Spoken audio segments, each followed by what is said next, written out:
The Earth is very flat. What's going on, everybody? It is Wednesday, September 29th, 2021. This is Brandon, and this is Brandon's show. How's everybody doing out there? I see Level Seeker, Gadget Inspector, YouTube, Page 42, Bill G. What's up, Bill? And Rune Thorson, First Incubus, Cleary, PJ. PJ was first. What's going on? How's it going? Good, Gadget. How are you, man? How are you? Acknowledge me. Level Seeker is in the house. Thank you. Sounds good, Bill G. Appreciate that. Mojo Shop, how you doing? All right. Got a couple things to talk about today, but we got some people in Discord, so just a few people. Quiet night. We'll go see what's going on and go from there. And obfuscated or anyone helping this person. Rumpus better just stay on mute. He don't want this beef. What's going on? What up? What up? How we living? What's up? Good. How are you doing? Good, good. Good. Good. Got Aaron, Face One, Effie Walker, Geo, Conspiracy Santa, Jeremy, and Rumpus, who is deafened. And Geo. What's up, Geo? So what's been going on? Well, we've been talking to Globers and figuring out the nonsense, you know? Oh, okay. Get it all worked out then? I mean, no, we'll never get this shit where it worked out, but we figure out the nonsense little by little. I put a piece together today. A piece? I don't want to spoil it. A piece of the nonsense. Yeah, I don't want to spoil it though. Oh. I want to wait for a Glober to think they know what they're talking about. I mean, okay. I got some shit that'll have them making up. I got some shit that has them making up shit on the spot. Yeah, I mean, they do that all the time, anyways. But oh, this sounds good. We need a victim. I don't see any in here right now. They must all have a conference or something that they're at. While we're waiting, did you guys see this story about the CIA planning to execute Julian Assange? Pretty fucked up, huh? Let me bring this up. No, didn't see that. Is that the WikiLeaks? No. Yeah. Did you see the interview with Bill Gates that was on PBS? You know, I heard about it. I didn't watch it. She asked him, you know, what's the lesson that he learned, you know, from interacting with Jeffrey Epstein, and he said, "Well, he's dead," and then got this big shitting grin on his face. What the fuck? Yeah, you gotta look it up. Yeah, he said, "Yeah, I guess we have to be careful, and you know, anything could happen to us or something like that." You should watch it. It's pretty entertaining. There's like a 2-minute clip on YouTube. I'll go dig it up and stick it in the chat. Hell yeah! Wow, that guy's creepy as hell, man. Was it Bill Cosby? Huh? No, not him. Epstein. Yeah, and Bill Gates. Oh, Bill Gates. I said Bill Cosby. Oh, Bill Gates, yeah. About Epstein, yeah. Yeah, I mean, as long as you play ball with these guys and don't put them in any jeopardy, you're fine. But if these guys even think you're a risk, or they, you know, they're taking you out. Yeah. This one says that I don't know how true this story is or what the purpose of them leaking this story is, but they appear to be admitting that the CIA was going to kidnap and assassinate Julian Assange, which is kind of remarkable. What are they waiting for? What are they waiting for? If this guy was spilling all the beans, I mean, they should have took this dude out. I mean, he was already stuck in the embassy for like 7 years. They had him trapped like a rat. a bunch of fake charges against him and all kinds of shit because he spilled the beans on a whole bunch of shit. Or he helped people. Now, there is some people who think that this guy is some kind of asset, too. Yeah, who knows? Who the fuck knows what the kind of games these guys are playing? I mean, all you got to do is take the letters and Julian Assange's name. And, yeah. you know, you flip the M upside down, you get a W. I don't know. We need Pete for this one. I'm sure he's got a theory. Julian Assange is actually Alec Baldwin. And Roseanne Barr. And Roseanne Barr. The reason I thought this was pretty remarkable is that it's right out there in everyone's face, out in the open, that the CIA is going to kidnap this person who most people consider a journalist and kill him. I think that's pretty crazy. But there's people who will say that, you know, our government doesn't do stuff like that. The United States or the Western governments don't do stuff like that. No. Why would they do something like that? He's just a simple journalist trying to make a living. Not like he's doing anything crazy. Right. How many signs do you need? These people are capable of kidnapping and murdering someone. That will do that to cover their tracks. Who do you think you're fucking dealing with here? You know, why would they lie? Because they're these kind of people. That's why they'd fucking lie. Fucking ridiculous, man. I don't know how anybody can have any faith in this fucking system. Anything anybody says. But whatever.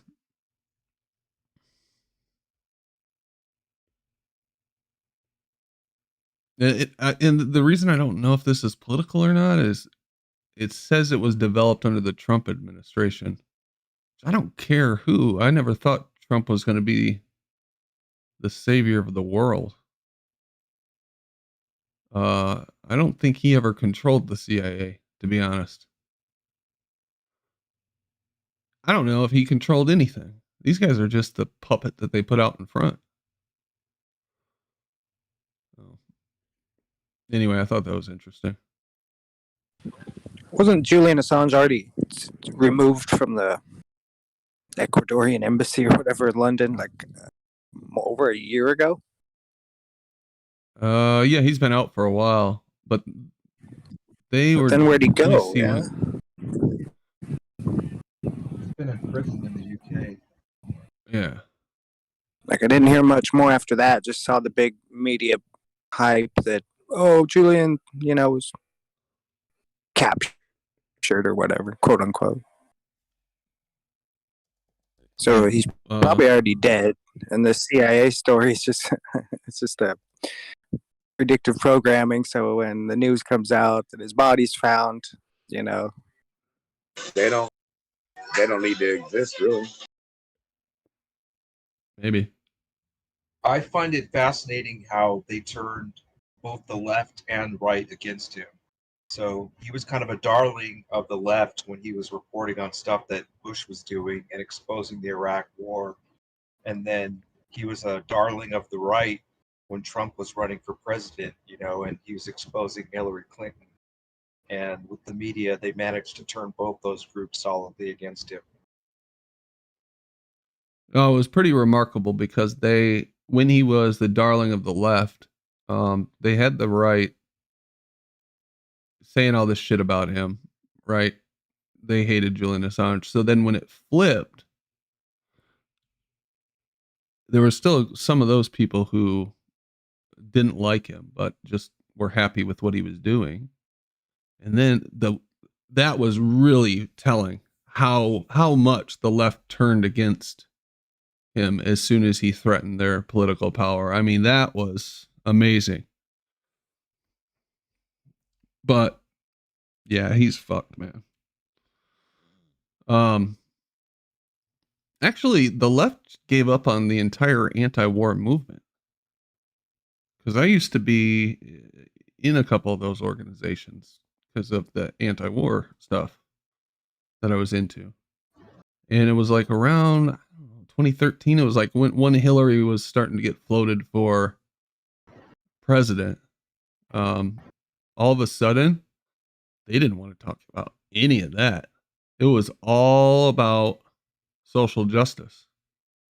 So it was, you know, they pick up and choose what they believe in, whatever's convenient at the time to push their agenda. None of those organizations are trustworthy.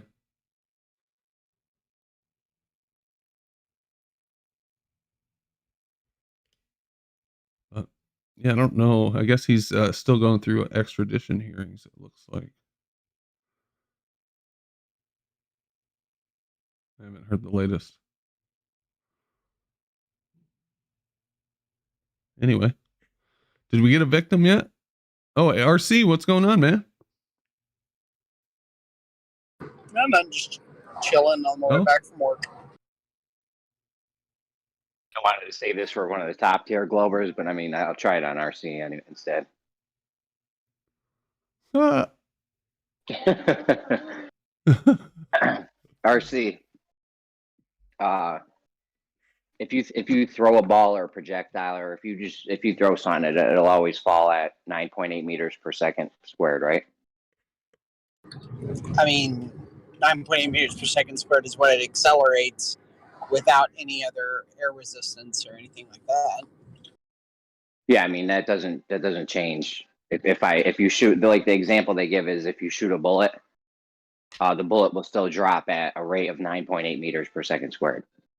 Yeah, like I said, minus air resistance, right? Sure. Yeah. So the faster you go, and now that they say you got to hit in order to, what's up? Well, yeah, that's why you have, like, when in complex ballistics, you're compensating for things like air resistance and stuff like that, because while Sure. when I drop a ball just from my chest height versus shoot a bullet from my chest height, I'm number one going to encounter a lot more air, and it's going to affect the trajectory. Okay. So would you agree if I said that the faster you move an object, the slower it will fall towards the surface of Earth? You want more pizza? The faster you move an object, the slower it will fall towards Earth. Yeah. No, not necessarily. Especially. Yeah, no. So especially there are two scenarios I can think of where that's not true, right? So if you have like a very wide bullet compared to its length, so it's not very aerodynamic, the airflow around it will not cause it, will make it act really weird, right? That's how it spins. And conversely, if you put it on its side, it then becomes almost an airfoil, which it's going to drop slower, right? Because it's actually producing some lift as it goes through the air. So that's the difficult. It's really hard to say. You need to specify what's the shape of the objects, what's its lift coefficient, all of those types of things. But these are physics 201 questions that you get. Okay. So you don't agree with me when I said, well, I don't agree with this either, but you wouldn't agree with the statement that the faster you move an object, the slower it'll not as a blanket fall towards Earth. Not as a blanket statement, no. All right, so because I can think of 5 exceptions to that off the top of my head, and I know there's more. Okay, so we have the ISS now. Okay. It's going super fast, and that's the reason why it doesn't hit the Earth. It doesn't get closer to the Earth's surface because it's going so fast. That's true. Okay, so what's the magical speed that you have to? It's either falling at 9.8 meters per second or not hitting at all. That's the only two options. No, so every orbit distance has a given speed that you need to be going at, such that your acceleration in reference to the ground is always going to be a resultant linear vector to the Earth's surface, curved surface. So that's basically what we call an orbit. And so the long and the short of it is because there isn't air resistance to speak of. Now there's a couple of caveats with that one. And at the distance that it's at, it only needs to go about 17,000 miles an hour to be in orbit. But if you go out farther, then there's different speeds that you actually have to go at and to maintain an orbit. All right. Is the ISS slowing down? Yes. Over time? Yes, which causes it to what? Get closer towards Earth, right? Yes, the exactly. surface of Earth. Mhm. So there is obviously a speed where the faster we go, the slower it falls. I don't know why you didn't agree with that statement before, because the ISS is demonstrating this for you right now. No, so Jeremy, you heard what I said. I said not as a blanket statement, right? Because I can think of instances where that's not true. Now, but I also said there are instances where that is true, and an orbit is significantly different. And you ask a couple of different questions, like, well, does it slow down? The answer is yes. Why does it? Well, because there is faint interaction with matter and at its orbit that causes very slight but enough to affect it drag, and that causes it to slow down and therefore fall out of orbit. So it needs a little boost every once in a while. So the point is, that in no way contradicts what I was saying before, because I said, I was very specific. I said, as a blanket statement, that is not true, right? I didn't say in every instance, right? Oh, that's always true. I said as a blanket statement, no. Well, this isn't a orbital mechanics rule. Isn't it? Isn't you guys claim it's a law or something? The orbital mechanics. Well, what I said with orbital mechanics in particular is that we're in a situation where, number one, we're in a very low drag environment, very low, right? And second, then here on Earth, with a bullet like we were starting off with, we're not in a low drag environment. We're in a very high drag environment. So, for those two given scenarios, the analogies are quite different, right? So there's a difference in speed. So the speed you make something move at will determine the rate of how much it falls. Well, the speed that it moves at, the medium that it's moving through, the other, the resultant forces that are acting on it, whether it's propelled or not, or whether it's a free moving object, right? There are tons of considerations, man, when it comes to these types of things. Is this the 2-foot gnome guest tonight? I'm a foot and a half. I'm a foot and a half. Thank you very much. And yes, your mother enjoys it. So you do now agree with me that the faster we move an object, the slower it'll fall towards Earth. Not as a blanket statement, man. If you want to talk about orbital mechanics, okay, let's talk about orbital mechanics. But your orbital mechanics is the proof that it does fall the faster you move at a slower rate. Okay, what do you mean? So if you are in space, right, with very little drag, right, if you go slower, then you might not be able to be at a speed that you're in orbit.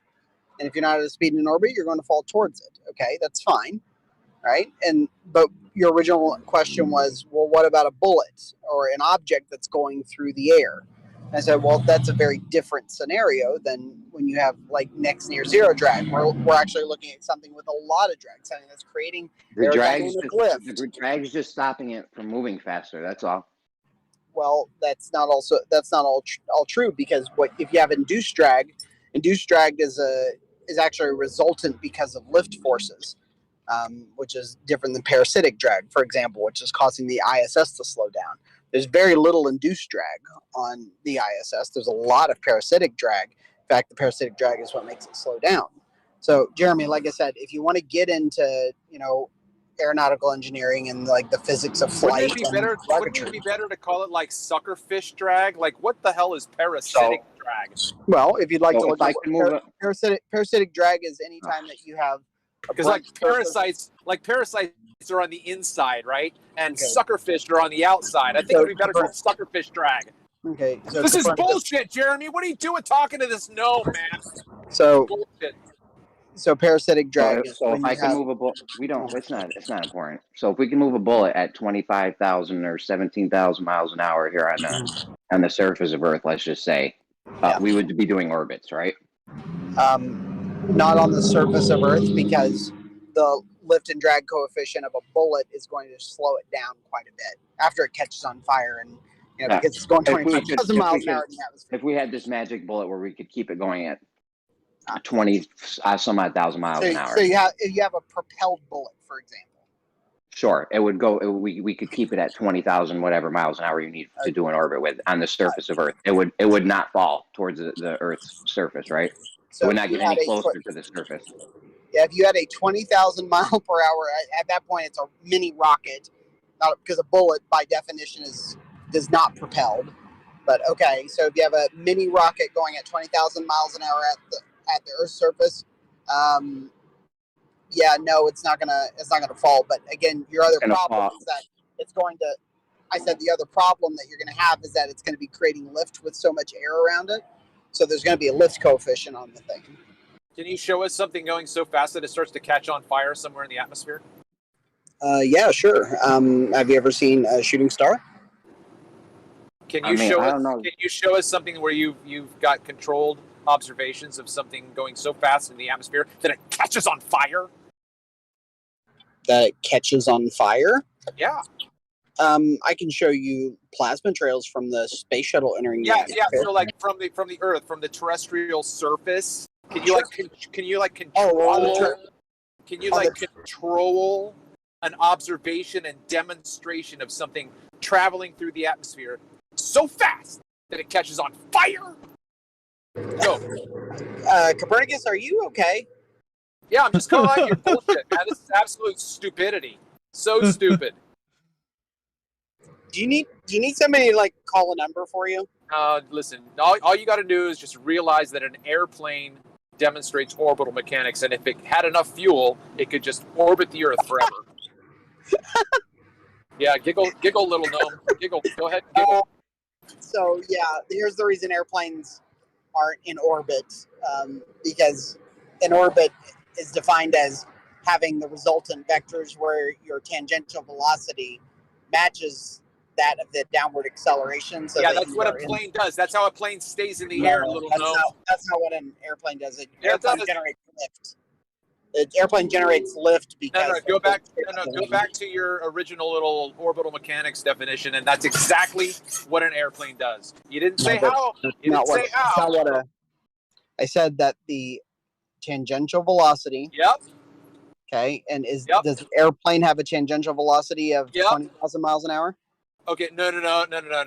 You said, listen, gnome, stop laughing like that. It's like fingernails on a chalkboard. Stop. Okay, listen. You said that the altitude corresponds to how fast the thing needs to travel in order to maintain orbital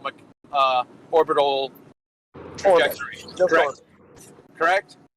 Yes. Yeah, that's what an airplane does at 35,000 feet. No, Thank you. Yes. An airplane does. Yes, it does. How does an airplane not follow the tangent of flying level, right? Because otherwise, if it flew level in our world, it would fly off into space because it's flying along. Hold on. It's flying along the tangent of the circle of the Earth. But right. So why doesn't it do that? What keeps it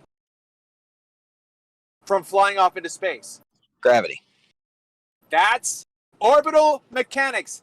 Thank you. No. Yes. So Copernicus, so the difference here is that in an airplane you're generating lift through thrust. Yeah. That's a generating. That's a generating thrust. All right, I let you finish. Am I going to be? That's a generating thrust propulsion fallacy. All right, have fun.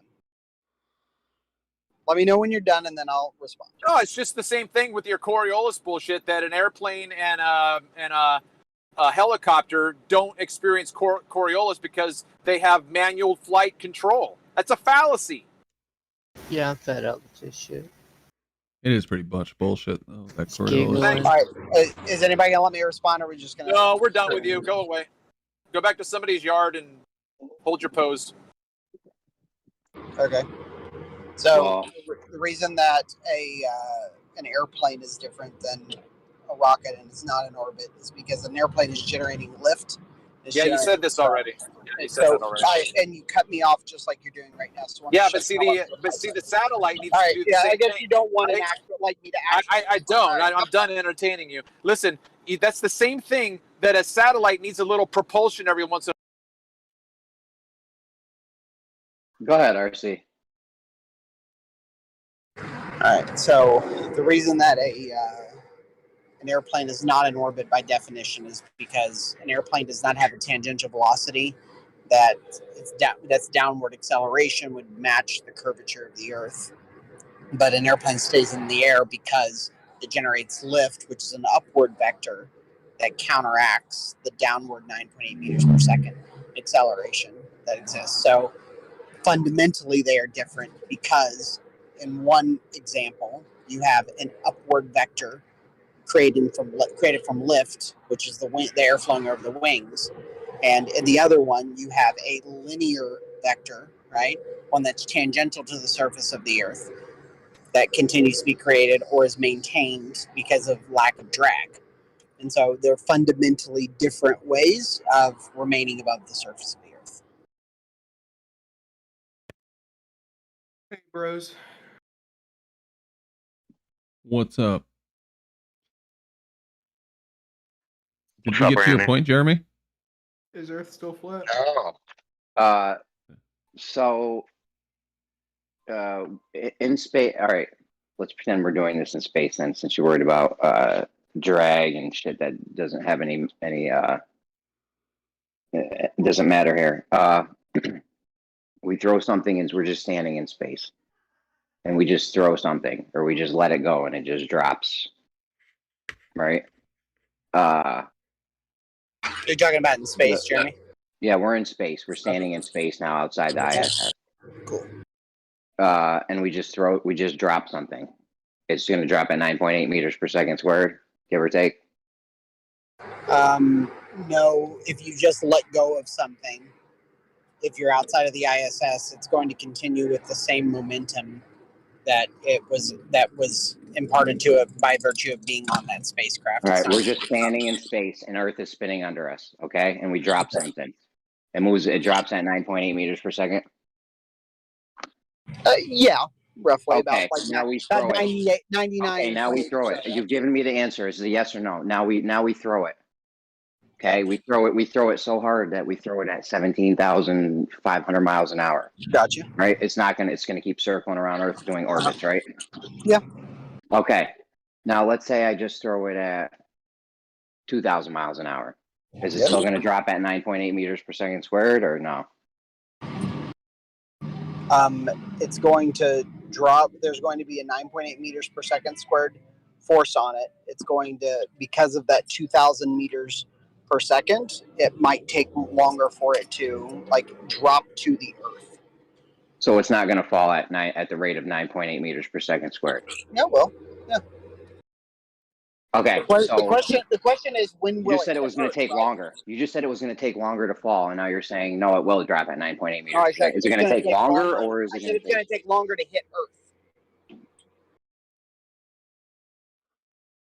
Well, wait a minute, because this is getting a little confusing. Okay, so it's not really going to drop at 9.8 meters per second squared if you measure its rate against the surface of the Earth, right? It's dropping the same thing. Think of it like this: if I drop it straight down, the distance between straight down and where I'm dropping it, the time that it takes from straight down and dropping it is going to be the difference is going to be zero. It's going to be right at the azimuth of where I dropped it, is what you call it. However, if I throw it to the side from that height, right, what's going to happen is that as the time that it takes to fall times 2,000 miles per hour, let's say it takes 30 minutes to fall down, it's going to go 1,000 miles before it falls down. The curvature over that 1,000 miles is going to be quite a bit. So it won't fall at a rate of 9.8 meters per second, not even close. It does fall at a rate of 9.8 meters per second, but but it's going to take long because it actually is going to be falling further compared to that azimuthal height that we talked about. Okay, there's a ball, and there's Earth, right? 9.8 meters per second means it's traveling toward, the ball is traveling towards the surface of Earth at 9.8 meters per second, and it will arrive on a scheduled time. And another scenario is it's not falling at 9.8 meters per second. It's taking No, they're both falling at 9.8 meters per second, Jeremy. What I'm trying to tell you is, think about it like this. If I throw it 2,000 miles an hour, and I throw it 1,000 miles, right? If I am, let's just say, 100 miles above Earth, okay? No, I don't give a fuck about all this. Jeremy, your tangent monologue this is that you're about to do. of your argument. Like, I'm trying to address exactly what you're telling me. Sum it up. Get concise for once in your life, will you? Jeremy, I haven't even spoken for 15 seconds. The reason is because the distance traveled over the Earth is curving, and that curve, compared to that azimuthal distance that you were dropping it from, is at a different altitude. If you want to look at the azimuthal distance. That's why. So we have this a ball. See that Jeremy, this is what he's trying to do. He's using this azimuthal distance. We're measuring its height above the surface of the Earth. Yes, which is curved, right? That's what we're basing our calculation on, is how high it is off the surface of the Earth. Good job. So in that sense, it will drop slower than 9.8 meters second square. No, it will not. And so yes, it will. You asshat. I wish I was not driving so I could literally get on camera and freaking show you exactly what I'm talking about, when the fact that it would fall at 9.8 meters per second, but it is if you throw it 1,000 miles further over there, it's traveling a larger distance from the azimuthal height that you're dropping it at. And so it's going to, I didn't say it would fall slower or faster. I said that it would take longer to hit the ground because it's traveling farther.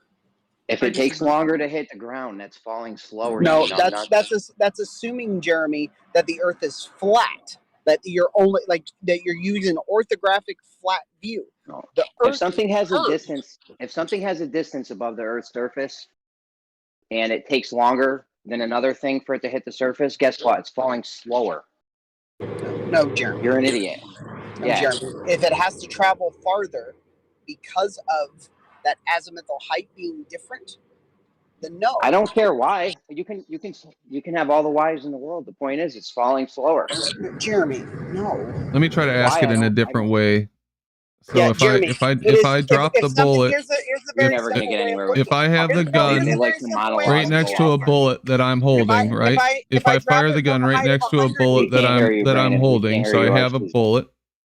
I just muted him. If I have the bullet and I fire a bullet at the same time that I drop that bullet from the same exact height, the one that I drop is going to hit the ground sooner.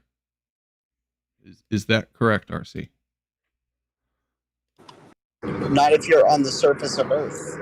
Oh, for because fuck's sake. The distance that is going to travel is going to be minimal in comparison to the distance that it's falling from your chest. Whereas in the example from dropping it from the ISS, the thing is going to travel for 30 minutes before it hits the ground. And so it's going to, with a tangential speed, it's going to travel a real long freaking way, where a bullet is going to travel a mile, right? You see the difference here. The dropped bullet is going to hit the ground sooner than the fired bullet, correct? It's all proportional. Gosh.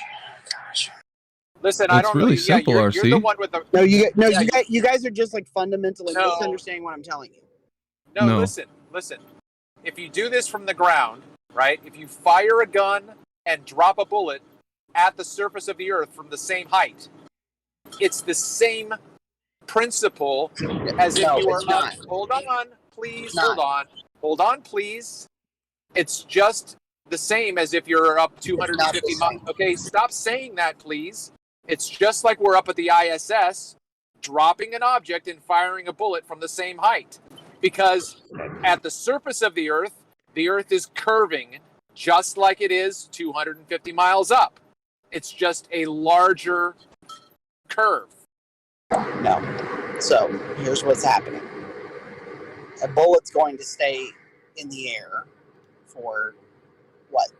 You fire it horizontally, maybe it'll stay in the air for like 3 or 4 seconds, right? We're talking about 30 minutes here before it drops. Now, if a bullet is traveling, 1,000 miles an hour, how far is it going to go in 15 seconds? That's the question.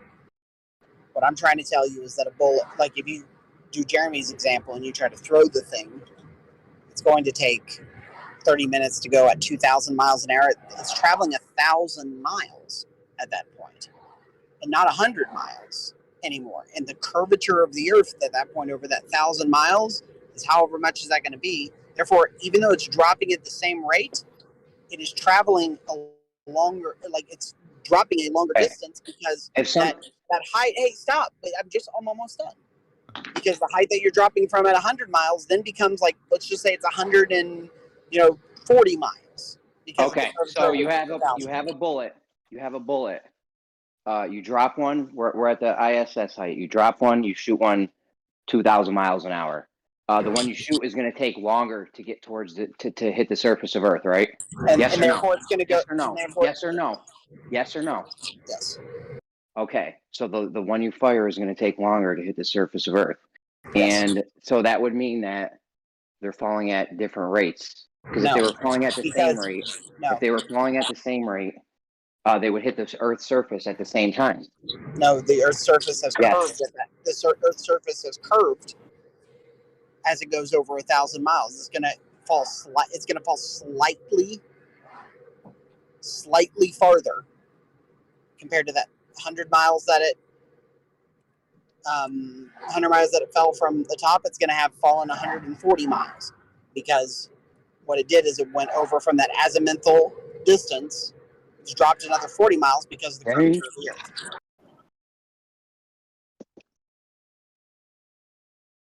And so it falls with the same acceleration, right?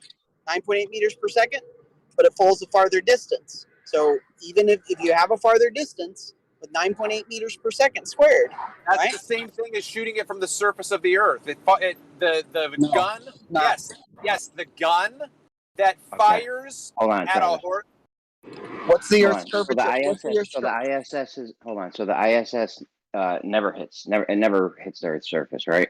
So there's just a magical speed we have to go in order for it to never hit the Earth's surface. There's no in between. There's no in between. Given a distance. Would you say given a distance? Yeah. So Jeremy, for example. Hold on, Jeremy. You interrupted me. I want to finish my point. I want to finish my point, please. Hold on. Okay. So look, Meisty, if you do a broad jump, right? Standing broad jump, and you jump 5 feet, and then you go to a surface that has a slight decline from where you're going to jump. Are you going to jump farther?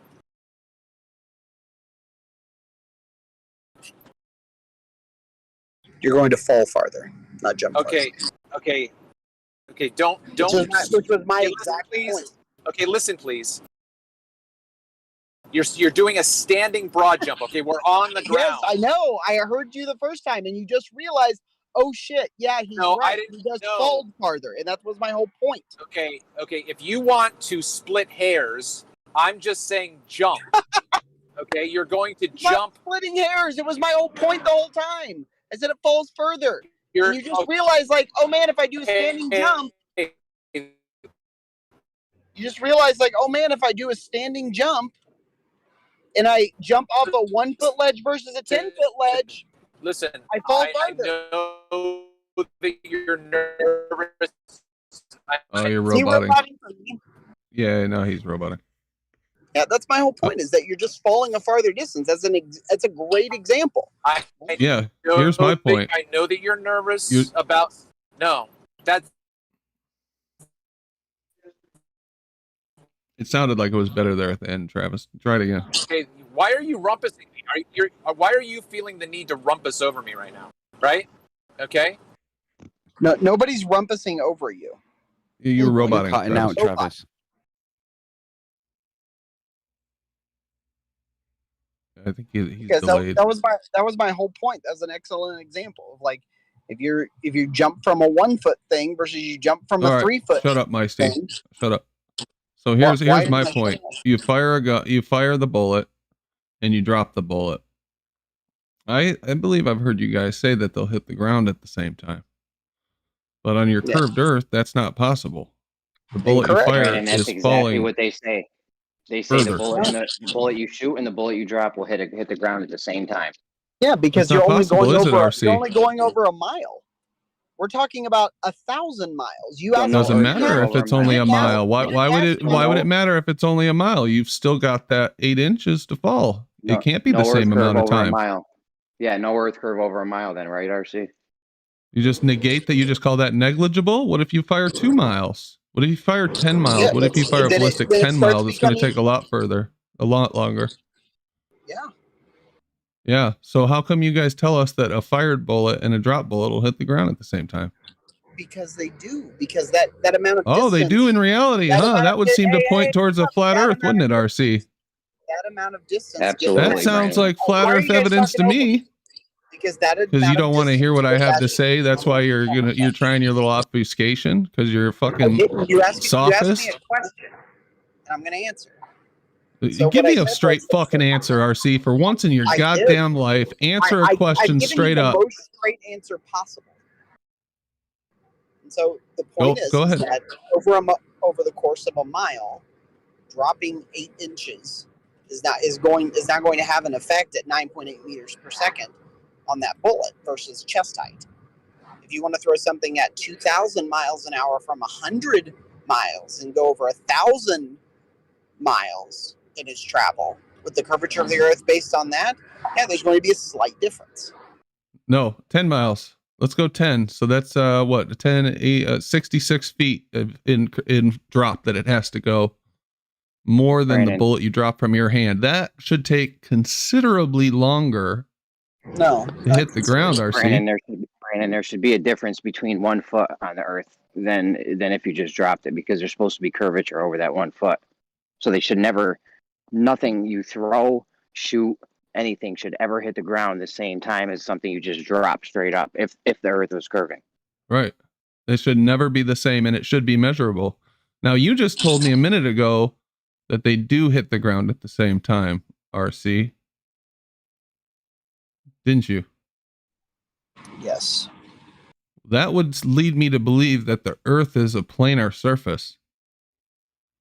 No. No, why not? Tell me why not. Tell me why my math is wrong here. You haven't done any math. And if I weren't driving, I would show you the math on this. I think you're bullshit. You never at a loss for words, RC. Suddenly you can't explain yourself. You need to be able to draw a diagram. I was waiting for you. Asked me to wait till you were done. And so I was waiting till you were done. Would you like me to actually answer now? Let's hear the explanation for why they will hit the ground at the same time. Yes. Because based on the drop, number one, it's negligible, about 8 inches difference, right, over the course of a mile. Secondly, the drag from a bullet at that time, chest height versus getting fired out of the bullet, right, is going to be virtually. Just stop. Let's deal with one first. Let's deal with number one first. Hold on, RC. Let's deal with number one first. You say 8 inches is negligible. So if I have 2 bullets and I drop one from 3 feet and I drop the other one from 3 feet and 8 inches, is there going to be a negligible difference in the time it takes the 2 of them to hit the ground? Ouch. Yes. Yeah, well, that's negligible to you. But that's not what I was saying. Yeah, I know. That's not what you were saying. I was addressing your first point, which is totally bunk. Now go to your second point. That first point is not totally bunk. Yeah, again, that might not be what you were saying. Oh my gosh. So why don't you actually listen to what I'm saying rather than trying to talk over me each time? No, he's pointing out the ramifications of what you were saying. Oh my gosh, Copernicus. Go ahead. Go to your second point, RC. My entire point here was that it's not dropping it from 5 feet versus 5 feet 8 inches. It's that you're both dropping them from 5 feet. The question is, what happens in the interim in terms of that fall? The first thing to consider, right, is the fact that what is the speed of that bullet and the induced drag on it? Second, what is the downward force exerted on it, and how does that work with the lift coefficient and the drag coefficient that's happening? The answer is like, especially here in space, is here on the Earth with an atmosphere, right?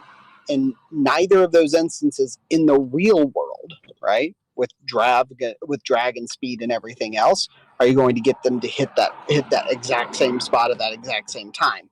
But in the theoretical world, you're getting the fact that you have a 9.8 meters per second downward force, 9.8 meters per second squared downward force, not over a planar surface, but over a curved one where there is a constant downward shift in that vector of that force, aka gravity over a curve. That is not going to have, that's going to have a negligible effect over the course, not of an azimuthal distance, but as a, like an actual, like, what do you call it, elevation above the surface. And that's the point. With something that's here at the surface of the Earth. So bullets aren't going to hit the ground if you shoot them and if you just drop them, right? He's saying the atmosphere is going to. If you have no air, and they're going, at 800 miles an hour, they're gonna essentially hit the ground at the same time. But in the real world, the one that's traveling through the air more is going to take longer because of the drag. Nothing to do with the extra vector. Nothing to do with the what? The extra vector. One has a vector down just with the force of gravity, and the other has an acceleration in a horizontal component. Well, the horizontal, as well as gravity. You mean the tangential? It's not really a tangential acceleration at that point. It's really just. Well, you've got a vertical component, which is gravity. Yeah. Yeah. So they're acting on both. But the other one has an additional force, an additional acceleration going in at 90 degrees. And that has to cause lift and drag. No matter how small it is, no matter what, there has to be something. It's a mass movement. Forget lift and drag. I'm just talking the two vectors there. I'm talking. There's one's got one vector and the other one's got two. My problem with what you guys are doing right now, Jeremy and Brandon, is you guys keep switching between I'm in the ISS, I'm in space, I'm on the surface, I don't have air, I do have air, and then asking me to answer the question. No, go ahead and address what Gleam said. Forget about what we said. Go ahead and address no, you just literally said that it's because of drag and the atmosphere. Let's forget that. I'm confused. There we go. Oh my gosh. I'm confused where you've got one vector for gravity operating on the, let's say, the cartridge, the discharge. Yeah. So you shoot a gun. Let's say that they're both dropping from the exact same height. Yeah. I see it as one of them, the cartridge coming out of the gun, is dropping to the floor just on the force of drop with GPE, gravitational potential energy, on it based on its height. Okay. But then the other one has that as well. However, it has this additional force which is pushing it 90 degrees the opposite way. Sure. So doesn't that counter gravity? There we go. It doesn't counter gravity, no. What it does is all it does is say what is its resultant vector and therefore distance when it comes to the surface of the Earth. So it's, for example, why you can throw quote unquote a space shuttle from Honolulu, and as you start decelerating, you decelerate into Cape Canaveral and Kennedy Space Center. Listen, so on Earth in reality, when we shoot a bullet and we drop a bullet, they don't hit the ground at the same time, right? On Earth in reality, no. Oh, okay, because I was told they do. So now I'm starting to get conflicting. No, because you're probably doing what you were doing, Jeremy, right now, which was I saw it on a video. Constantly. I saw it on Mythbusters. I saw it with my own eyes. They showed firing a rifle and dropping the bullet, and it landed at the same time. Are you talking from 5 feet or from the 100 miles again? Which one are From you talking ground. about? What did Jeremy just ask you? He asked for the bullet when we were talking about the space example. Jeremy, were you talking about the space example? Oh, I said in reality here on Earth, when we shoot a bullet, when we drop one, Right. 10 Are you feet not high. listening, Meisty? I was listening. I was literally in 2 conversations at once. If you're deaf, No, you were then I'm not. sorry. No, you were not. Glenn was just I was talking about being in Earth. space, dumbass. No, it wasn't. I was talking about being on Earth, but just you having guys are two having 8 different vectors. conversations right now. No, Have you're fun, having do your different bullshit. conversations with your mind and just feel a bit. He dropped. Seriously, I wasn't Good talking choice, about space. RC. Wise decision, my friend. I was just talking about here on Earth, we shoot a bullet and we drop one. You know, I've been told that those bullets hit the ground at the same time. RC says they don't. You know, I don't know what to think now. See, in my mind, I see it as, let's say you're sat in a car. You've got gravity acting on you. You start the car. Your car starts moving. It has to overcome its own weight in the force, whatever, of gravity. However, as soon as you start moving, you have overcome that 9.8 meters per second downward force, and you are now accelerating in a different direction using your acceleration that you've put on the pedal. Now, that doesn't remove the 9.8 meters per second because that's still pushing down on you. However, you've added this additional vector going sideways, and that slows it down. And obviously, you've got friction and whatnot, which is negligible on a car on that in the same way. But I don't understand Still how. got drag though, because it's going over parallel with the Earth. Yeah, but I wouldn't understand that if you drop a car, let's say, and drove a car 700 miles, if you think of it in that example, but the car drives in a perfect straight line, yeah, or gets fired in a perfect straight line, I can't see why one force or one vector going down is equivalent to one vector going down plus one vector going across. Seems like simple math to me, Glenn. No, I don't get it. I don't get it. It's A like does 1 not equal plus B. 2 equals 2. That's what it says to me. Because 2 minutes ago, I'm sure RC Meisty was arguing that that's the difference between, and I do agree with him on this bit, but that's the difference between when we're talking about an airplane or a bullet in the atmosphere versus the ISS, where you've not got that drag on the ISS. And I agree with that. Even though it has got a tiny bit, which slows it down, it's still traveling in an opposite direction to gravity. Even though it's falling, it's already been boosted up there at this 17 mile an hour. Gleam, though. So that's 2 forces, not 1. Gleam, would you disagree with me that you could perhaps get a smaller ISS at a lower altitude and still have orbital mechanics? I've argued that and never had anyone come back with a good enough thing. Right, exactly. That's what we're talking about. You can time it. Yeah, what about making it even smaller and taking it down even farther? That's it. It would just have to get faster. That's yeah, all. but see, look, it's the same thing though. The similarity is that you have to have acceleration to get it up to that point. Yep. So yeah, but if it gets slower going down, you'd have to go faster going up. The acceleration is the same for both the satellite and the airplane. You have to get accelerated up to a certain point. Their la-la land is that there's a sweet spot to where you don't have to keep accelerating. You just get to that spot of perfect equilibrium between centrifugal force and gravity. Yep.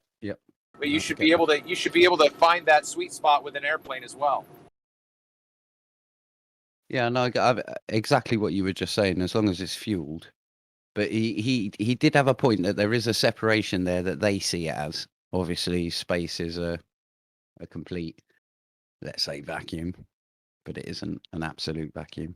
But yeah, it's I don't know. He was saying a lot of things right, apart from as soon as he went to, or in my eyes, as soon as he went to they drop at exactly the same time, and I want to see that MythBusters one because I haven't seen that, because I don't understand that. I don't understand how one vector can be exactly the same as two. I mean, I feel like they might drop the same. They might hit the ground at the same time on a flat Earth. I don't see how you could have that on a globe Earth since it's supposed to be curving. Even if you only throw it, a foot in front of you, it should have taken longer because the Earth's curving beneath you. So it would have taken longer. No, I agree with that point as well. And Meisty, that was Meisty's whole point, but he didn't address what I said. It was just purely to do with, obviously, that it's to do with the curve. There's an extra bit of curve there that it has to drop, so it's going to stay. It should stay aloft for longer then, but it isn't. Right. It's covering more ground in the same time, is what he's saying. He didn't want to touch that at all. He was in heavy obfuscation mode. I think he was getting. I mean, I wanted to save that for, one of the top tier Globers, but I figured we got nothing else going on, so. Yeah, I think he bailed out because he had to get back to somebody's garden. Well, Kosho's here. Maybe we should ask him, Jeremy. Is he a top tier Glober? He's up there. What do you got, Kosho? Kosho, we shoot a bullet. We're 10 feet above the ground. We've got all level ground in front of us. We shoot a bullet. Well, he's heard everything that happened just now, so he's gonna say the right answer, and that's why I wanted to. What's the right answer, though? Let's hear it. I have no idea what the question is. We're 10 feet above the ground. We shoot a bullet and drop a bullet at the same time. Do the bullets hit the ground at the same time? You're on level ground? All level ground. There's a technical answer and there's an actual answer. But only if the Earth is actually curving away from you. If the Earth is actually curving away, there'll be a slight difference. But if the ground were level and flat, they would hit the ground at the same time. So anyone that says the bullets are going to hit the ground at the same time must be thinking the Earth is flat. Well, no, they're saying it because they're giving you the bullet's not going to travel far enough for there to be a noticeable difference, but there'll, of course, be a slight difference. Is 8 inches a noticeable? We're shooting a 50 cal. Is 8 inches a noticeable difference?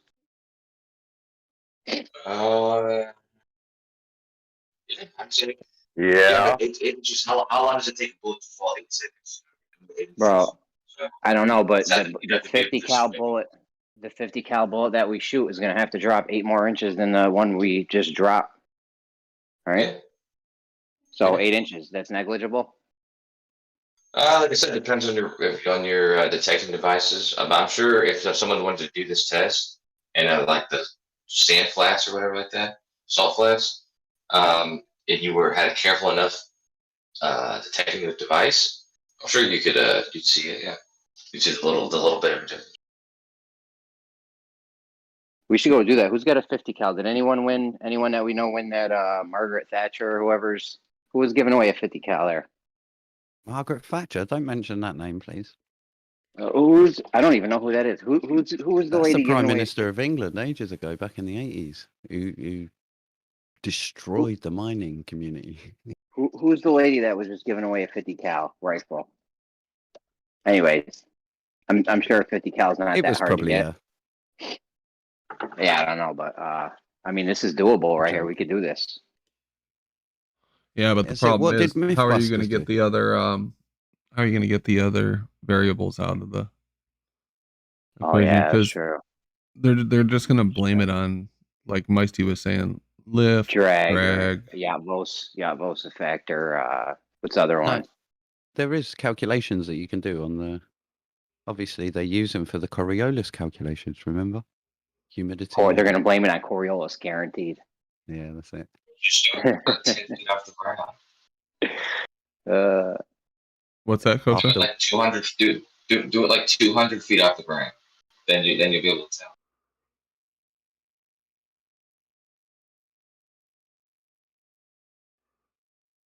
Why would that make a difference?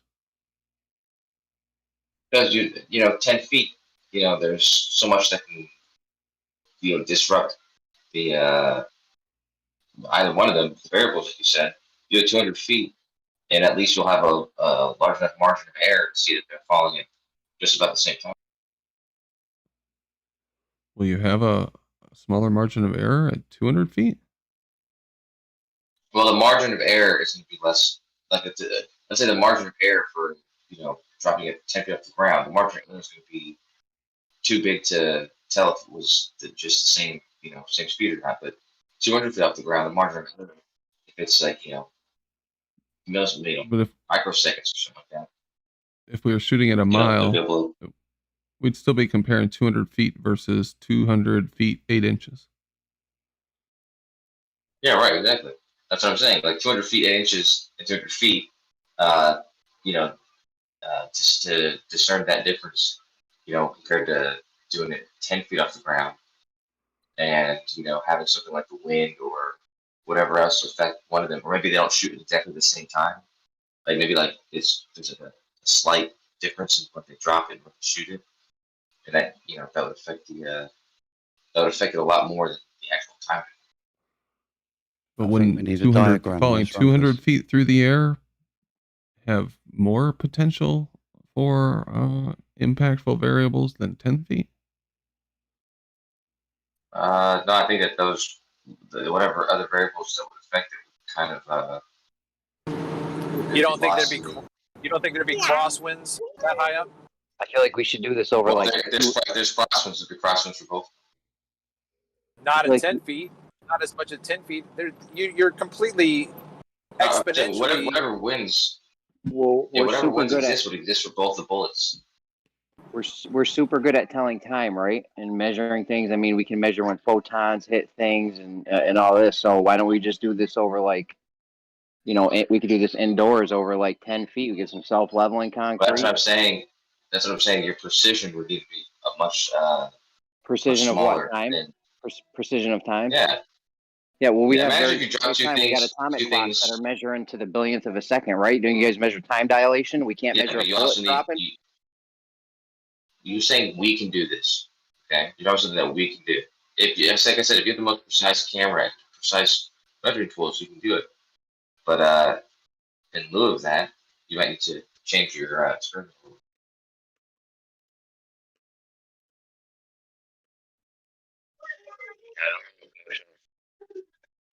So for the record, a bullet dropped and a bullet fired will not hit the ground at the same time, right? No, I said technically they should, but because the Earth is curving, you have to include the amount of Earth that the bullet that's going that's fine. forward. So that's fine. That's fine. So in your reality, a bullet dropped and a bullet fired out of a gun does not hit the ground at the same time, right? I can we get the same caveats I just gave, but yes, the ground would need to be leveled beneath the bullet that's fired, and it would also depends on how far it travels. It's going to determine the amount extra that it has to travel. I mean, the amount extra it has to fall. So just once again to reiterate, in your reality, a dropped bullet and a fired bullet does not hit the ground at the same time. Right? Caveat I just gave, dude. It's yes or no. If the ground is level, level ground. Yes, if the ground is level, the amount further the bullet that's traveling is going to go is dependent on how much more ground. He can't do it. He can't fucking do it, Jeremy. He can't I'm say yes. I'm saying the truth. I'm saying the truth. I have to add these caveats for the reason that the dishonest person will just use something somebody says as if they said what he's asking. I'm not saying what he's asking. I'm including the caveats for a reason. Let me ask you one more time then, just to get it straight. So in your reality, over level ground, and varying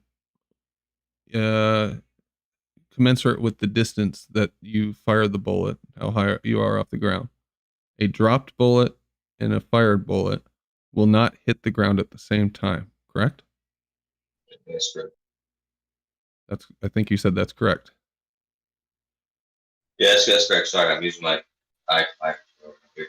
that's right. Okay. Thank you. Feel like a fucking lawyer. No, dude.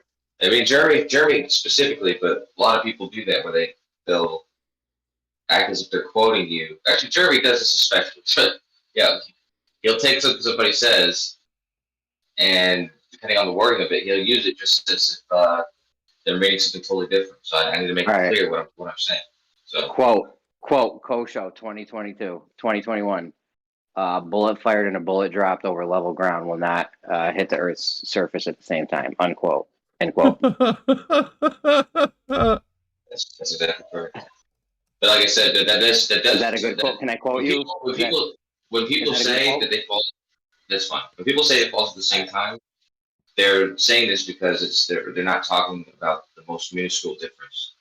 Okay, but if you're talking about the exact difference in like the precision of measurements, then yeah, it would be correct to say that. Kosho, could you calibrate the weight of the bullet, the ignition rate of the fuel, and calculate the velocity to get a distance so that it would match? If I wanted to show an experiment or an observation and I wanted to drop something at 10 feet to have a downward vector force calculated for time, and then create a bullet to do the same thing, is that possible? Fall at the same rate I drop it at. So the distance of the bullet and the rate and the height I drop it at, could I not make them equal? Or sorry, could I make them equal? Pardon me. Not if you're talking about the precision we were just talking about. So you're talking about the actual on level ground with perfect precision measurements, perfect precision drops, and 40 measurements. Then yeah, no, there's nothing you can do to the bullet. So just to clarify, it will fall at the same. I'm sorry, let me rephrase that. It will fall at the same rate. That's not what's the question. It will just fall a little bit longer, so we'll hit the ground at the same. So I just want to clarify. So if I calculated the rate of fall of a bullet from 10 feet and how long it took to hit the ground, could I make a projectile shoot at a certain velocity to hit the ground at the same time? No, it won't, because it won't be falling the same. It won't be falling the same distance. That's what's ultimately.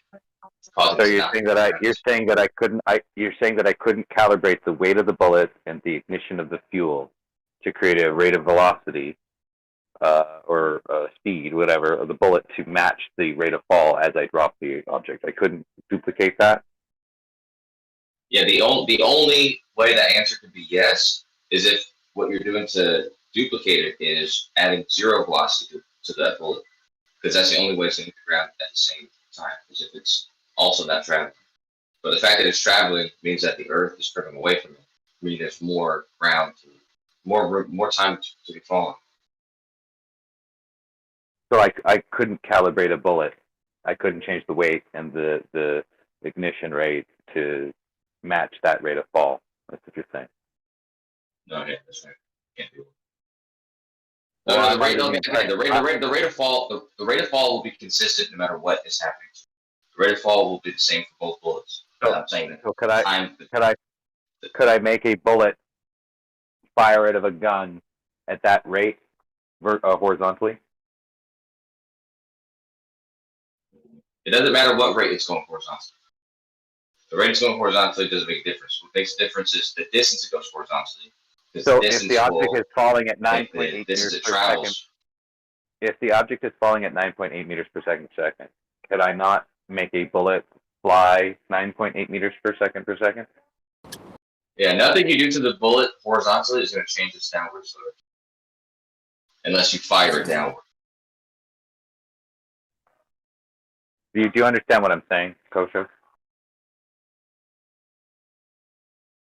I understand what you're saying, just not why you're saying it. There's no speed or acceleration. Can you repeat back to me what I'm saying? Because I'm not certain you understand what I'm saying. Yeah, you're saying if you fire a bullet horizontally at 9.8 meters per second squared, that's somehow going to change its downward acceleration. What I'm saying is downward acceleration.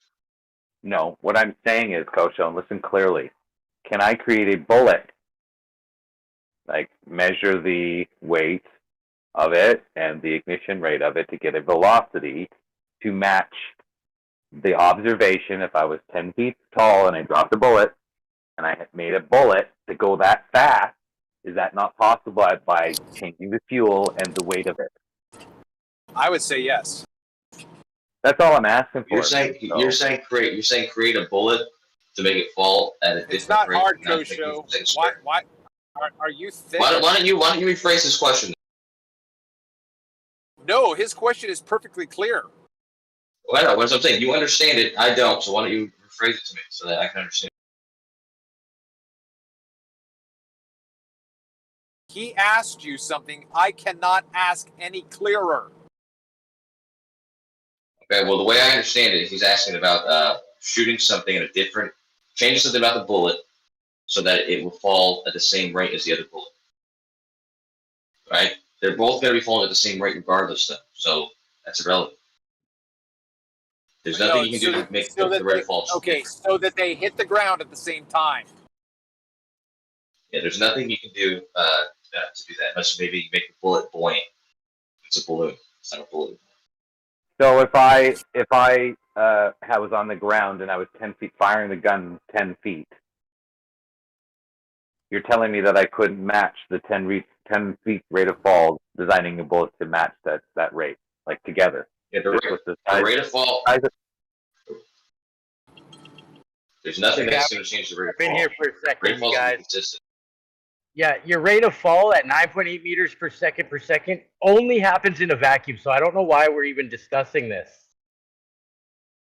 Only happens in a vacuum. That's the acceleration of the bullet. So we're obviously not including the what do you call it? The terminal velocity. So I mean, technically, you could make a bullet in a shape that would change its terminal velocity. But I don't think it's not going to reach terminal velocity for this so.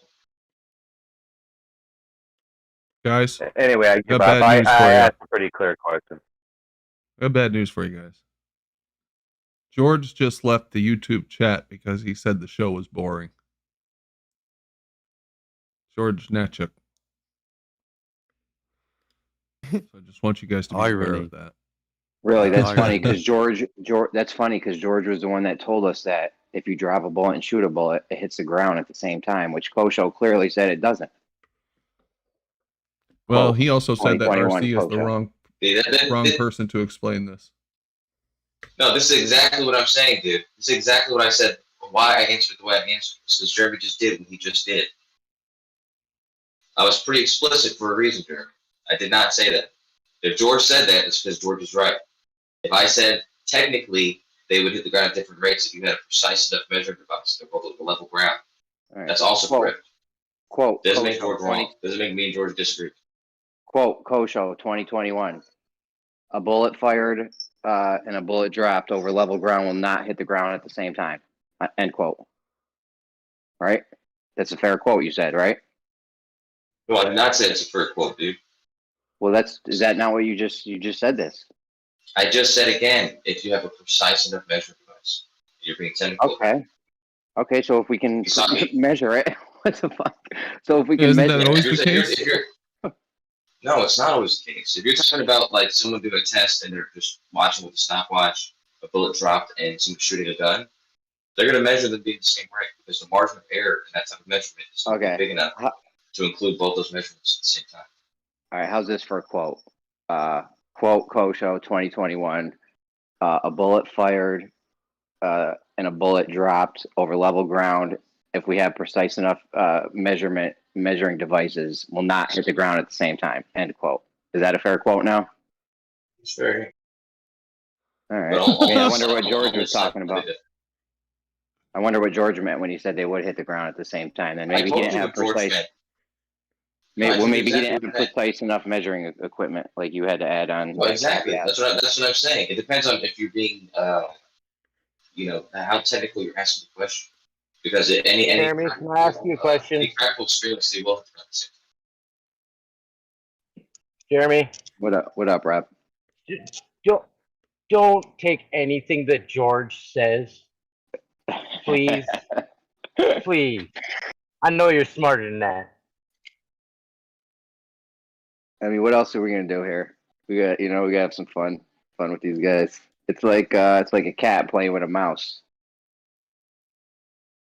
All right then. Well played. We're just playing. We're just playing with it at this point. We already got. I mean, we got them. So.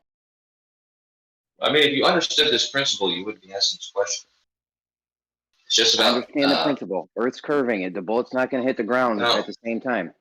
There's something more fundamental than that. That's why I always bring up when this comes up. We're talking about like what do you call that? Free body diagram.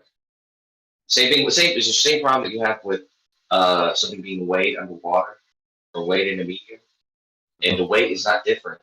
It's just that the weight is in one direction, and there's another force going in another direction. Well, the weight is the measurement of the downward. The weight is the measurement of the downward force, right? Because I mean, I've given Brandon citations. Every time you ask that.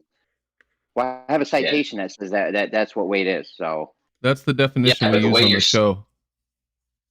Yeah, well, that definition, the way you're using it, is not correct. As I told you, I told you this yesterday, Jerry. If you have some iron and somebody's weighing it, and there's a magnet above the iron, that what's measured is not the weight of the iron, obviously, because there's another force acting in another direction, taken away from that weight, from what the scale is saying. Then it will weigh less. Is consistent. No, that doesn't weigh less though. The weight is the same. The scale is going to be something different. Weight, noun, a body's relative mass or the quantity of matter contained by it, giving rise to a downward force, the heaviness of a person or thing. Wait. Yeah, so the first part of what you said. I sent you another citation too. Weight is a measure of the force of gravity pulling down on an object. Exactly. That's what I've said, the measurement of the downward force. The force of gravity being pulled down on an object. So that by itself is its weight. If you're putting other things in that, like a rope holding something up, or buoyancy, or a magnet, those things are going to take away from what the scale is reading, but it's not changing the weight. The weight is consistent. And then we're going to have a different downward force that we measure, aren't we? That's not a flaw. That's not a flaw in the definition. That's a flaw in your measurement. There's no flaw with the measuring definition. Something incorrectly. There's no flaw with the definition. The flaw is with W equals mg. That's where the flaw is. Why you guys so desperately need to defend this for some reason. If you go to weigh somebody for a boxing match and they're holding on to like the rails so that their fucking weight is not on there, they're not changing their weight. They're just fooling the scale because they're being measured incorrectly. Yeah, that would be changing their weight. Different. Their weight will change. Yeah. Why would they do that? The scale's just reading the weight that's being applied there. The scale's reading the measurement of the scale is reading the downward force, right? Yeah, they're supporting some of their weight on the railing. Gravity is the measurement, weight is the measurement. Right. You just said the scale's reading the downward force, but the downward force in that case is not only the weight. Whenever there's things opposing that weight, there's other things there like buoyancy or magnetism or whatever else could be opposing that weight, but that's not changing the weight. That's just changing what the scale's reading. See, this is your fucked up little ball Earth gravity shit. This is what we object to. All these fucking special definitions that you soak into everything. Special definitions. Can I ask a question real quick, Coach? Yeah, hold on, because the point of the reason I was saying this wasn't even about weight. It was about free body diagrams and forces or applied to something.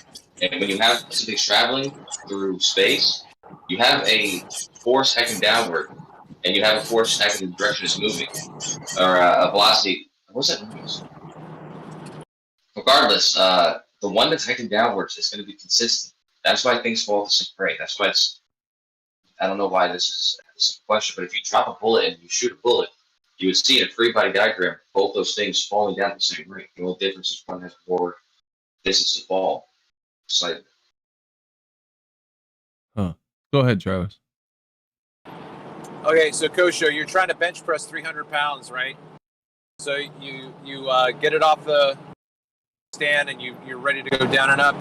You go down, but you can't get back up, and you're like, Travis, you got to spot me. So then I help you. Did you just bench press 300 pounds? No. Both me and you bench press 300 pounds. What's your point?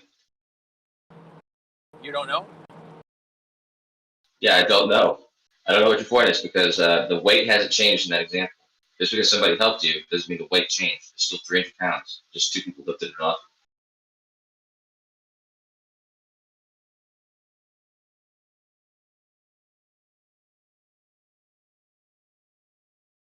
No, the weight did change. No, the weight didn't change. The weight that you pushed up changed because you're working with someone else. But the weight that you did that person, and what's on the rail did not change. The amount of downward force, since Travis was helping you lift it, because we know you can't bench 300. Yeah. Travis helped you lift it, and you lifted less weight. Yeah, you guys are making my point for me. The downward force that's acting on you changed, but the weight was consistent the entire time. If there's less of a downward force, then the weight is not the same. Because weight is the measurement of the downward force. I don't know why you don't want to agree to that. That's literally the definition of it. We just have 2 citations. There's 100 citations I could bring up. All the citations that have been read so far, I said the downward force because of gravity. Okay, that doesn't mean that when a scale is reading what you call your weight, doesn't mean that there's other things that aren't affecting it, possibly being the wrong reading. And in every case in the atmosphere, there's buoyancy that the scale is not including in this measurement. So your weight is actually slightly more than. It doesn't matter if it's. It doesn't matter if it's gravity or relative density. Weight is a measurement of the downward force. I don't care what the cause is. I love how today it's a force. Yesterday you said it wasn't. It doesn't matter what the force is. Weight is measuring this downward force. It is a force. Of course, it's putting pressure downward. Yeah, of course. Yeah, I agree with that. But we were talking yesterday. Him and Dyslow saying that it wasn't. No, because you guys always want to bring in an outside force. We're talking about the actual force that's measured. Yeah, we weren't talking about outside force. We were talking about weight in itself. I call it force. But regardless, there's no. You're not going to agree to this anyways, Jeremy. I don't see why. If you have a mass of iron and it has a weight, right? Adding a magnet to the roof of your room that you're weighing it in is only going to change what the scale reads. It's not changing the weight of that iron. The scale's reading the downward force due to gravity, right? Yeah, not complete. Not if there's other forces. It's reading the force applied to it. Whatever force is being applied to it. So it's not purely going to read the weight. That's what I'm saying. These are colloquial terms that we use when we use them. If you're speaking colloquially, then you'd be correct. But if you're speaking actually, no, it's not correct. By colloquial, he means without twisting your head in a pretzel so you can believe in the ball earth.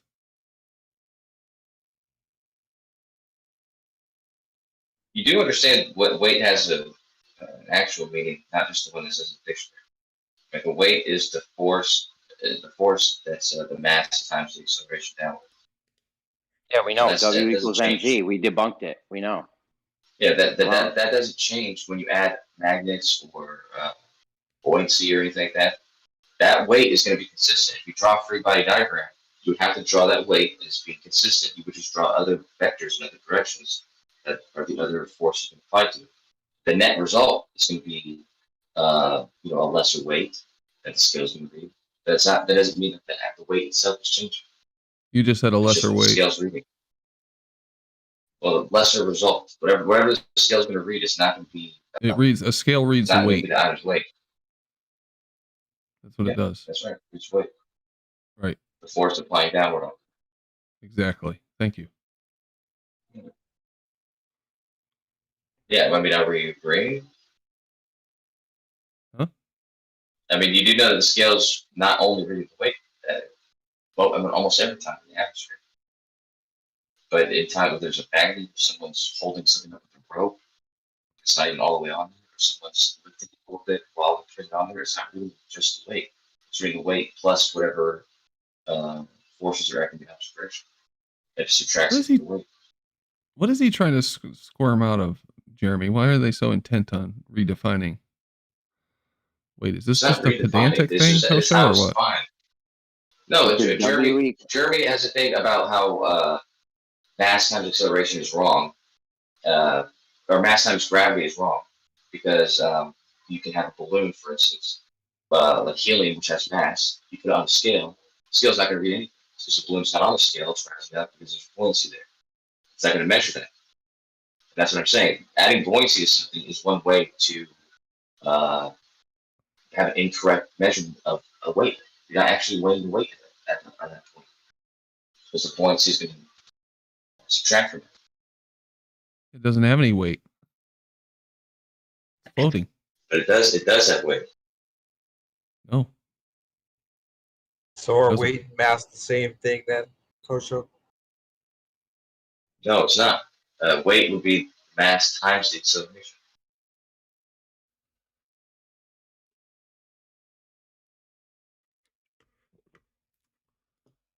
Brandon, Okay. did you read my DMs? Did you read my DMs, bro? I sent you 50 fucking DMs in the past 2 days. No, I've been so fucking busy, man. Here's what you do with the cone. You put a piece of toilet paper underneath it with an X or something marked on it so you can clearly see if it gets wet. You know, make sure there's no water getting through. That's how you would make sure that the seal's intact and there's no water getting underneath your cone. Right. Until right. you let it go or whatever. Isn't there some paper that turns colors? You know, that like the shit the FBI sticks in vials of drugs. You know, and it turns a different color if it gets wet. Well, that's not if it gets wet. It's like it's got certain pH stuff. Is there something like that works with water? Probably. I'm sure we could find paper. Just do litmus paper. If your water's acidic or alkaline, it will go one of two colors on it. So just do litmus. That's true. Oh, I could make the water more acidic. That wouldn't hurt anything. Yeah, that's what I mean. That's how you don't tell. Put your fingers in and stir it around. That's how you tell if there's water getting on it. You know, that way no one can cry after, oh, there was a leak. That's why it went up. Yeah, that's why I'm going to use a fish tank so I can film the bottom of it to show that. That was my idea. You did read the DMs. You did read my DMs. I told you that in the DMs. No, I came up with that myself, man. You can't take credit for that. Yeah. When did you think of it?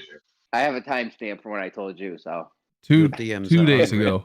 2 days. 48 hours at least. I'll give you a partial credit. I'll give you 1/3. 50% credit. Jeremy told me about this. I thought I'd seen it somewhere before, but I couldn't find where somebody was doing it. Like I've seen it where people have to put cups under the water, but they have to hold it down. But I could have sworn, they have something where they just put it down and it stays in. But yeah, no one's come up with one. I'd like to see one if there is. I could see there being some kind of what is it called when it like surface cling, you know how you can do that with like water on the side of a bathtub, like some kind of suction. I got to be careful not to get some kind of suction underneath of it. Right? You're talking about surface tension and the meniscus of the water. Would that between two solid objects though? No. Yeah, that's what I'm thinking. Because certain type of things you can, because you can get a meshing. So if you get two aluminium blocks and sort of scrape them together to each other, they'll kind of stick. Okay. Well, here I'll tell you. Vibration of the object. I don't think I showed you this, did I? I'm sharing my screen. Have you seen this diagram before? Ignore this Earth ball. I was just messing around here. You had that up for like 2 days. You had this on the screen for 2 days in here. Earth ball. I thought it was a picture of the Shard in London and one of the pyramids in Egypt. Yeah. Hey, Ranty, here's my prediction. Screenshot this. Anyway, so you got this pyramid here. And let me get rid of this one. It's easier to explain this way. So I have this pyramid this is a fish tank. Okay, it's empty right now. It doesn't have any water in it. Got this pyramid that's flat. It's made of styrofoam, like that hard kind of styrofoam that is water resistant. And I'm going to place it on the bottom of the tank with a little bit of wax, kind of like just to keep a seal underneath the bottom of it.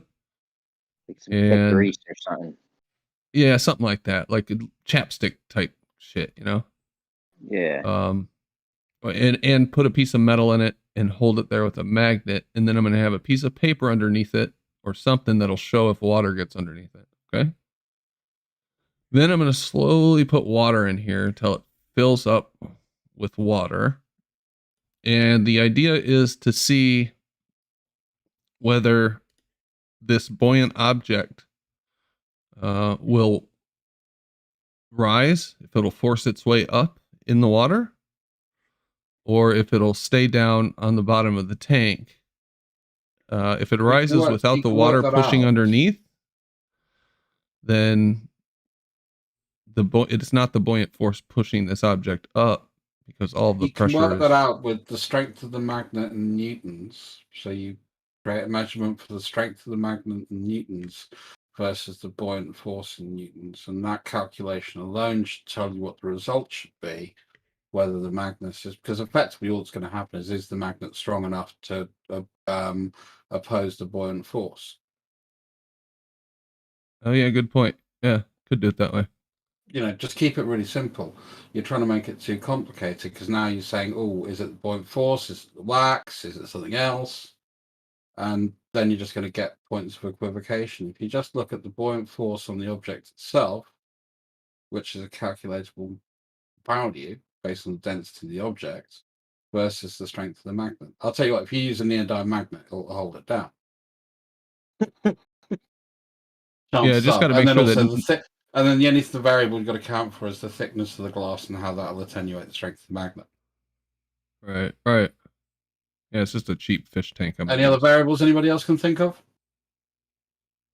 Well, one thing I don't want, I got to be careful not to allow the water to get underneath it. That's why I was using the wax.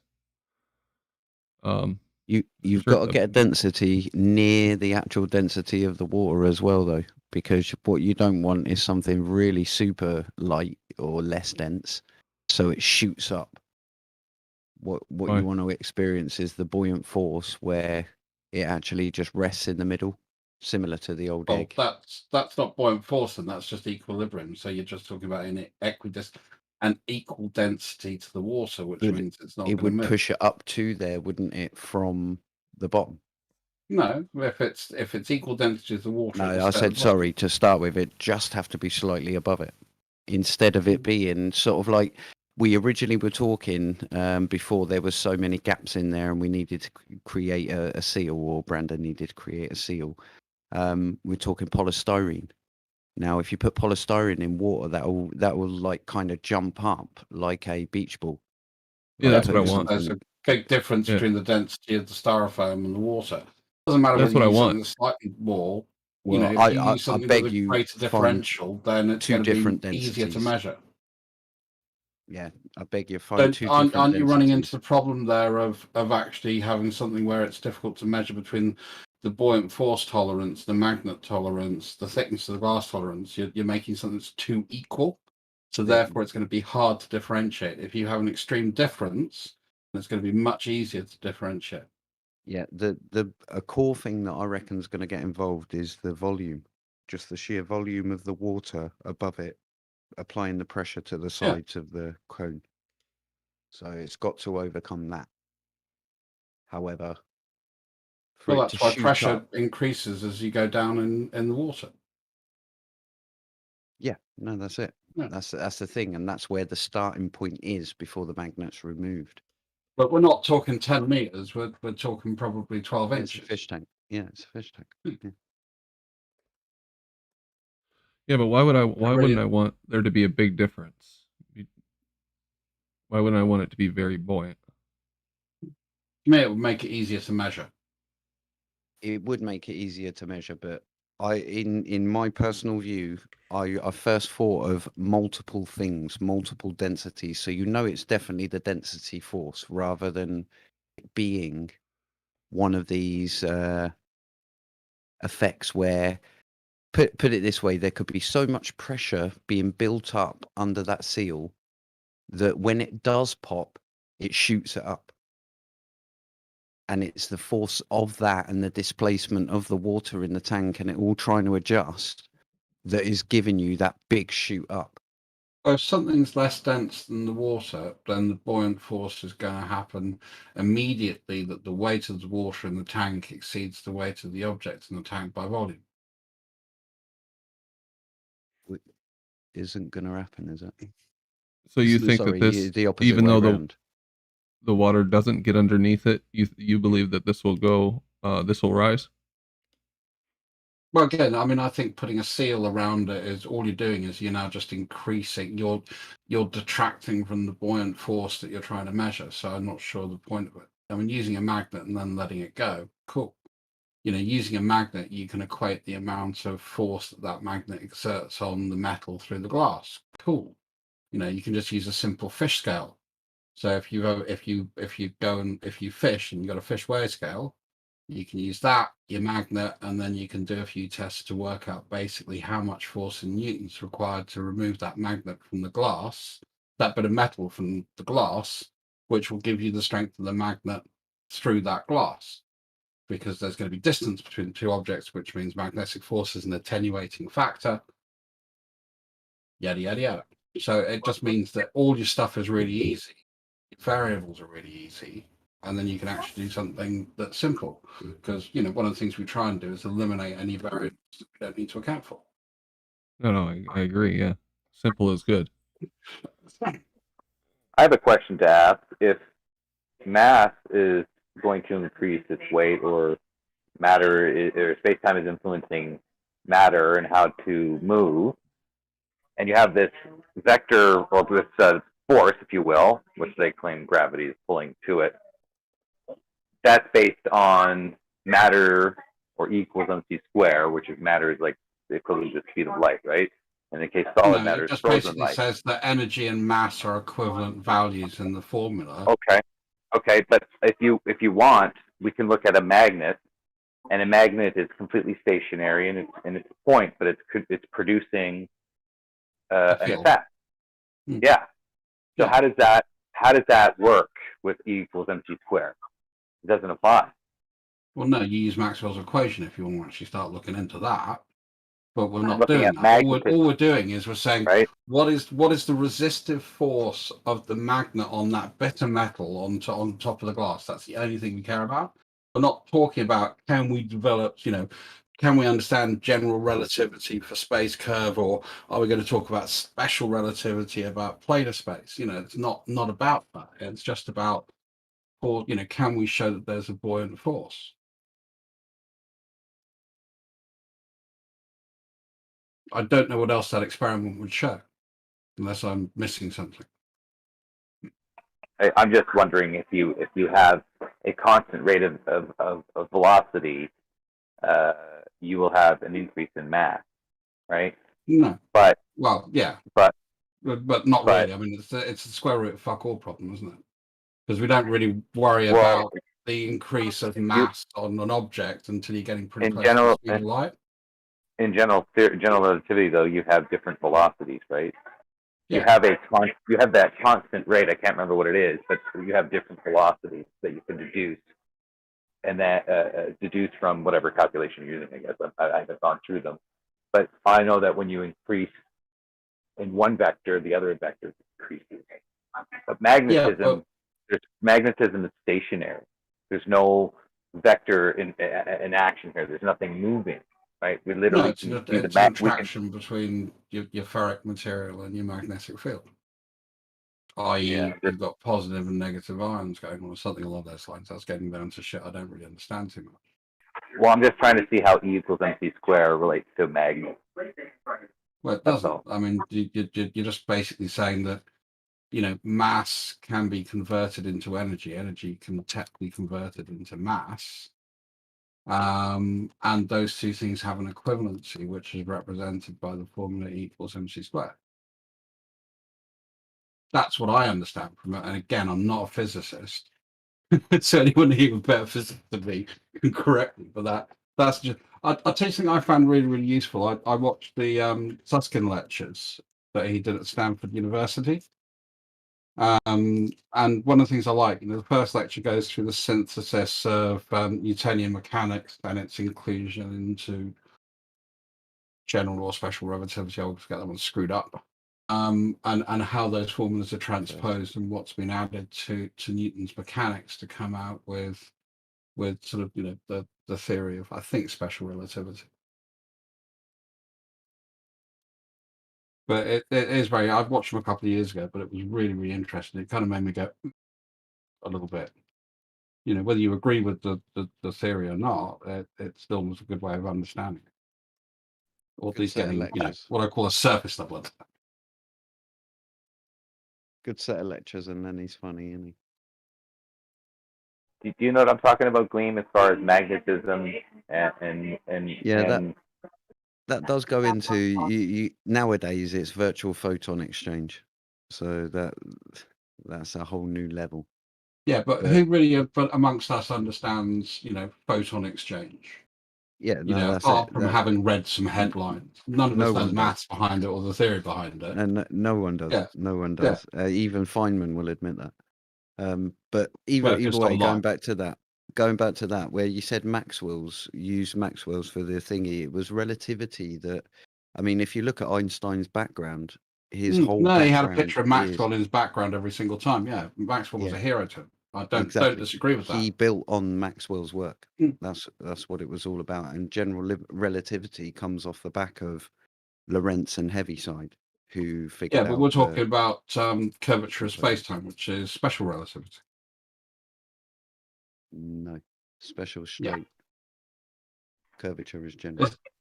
Is it curvature general, special is straight? Yeah. As I say, I'm not going to sit here and pontificate. The special relativity is one constant velocity, and the general relativity is the variable velocity.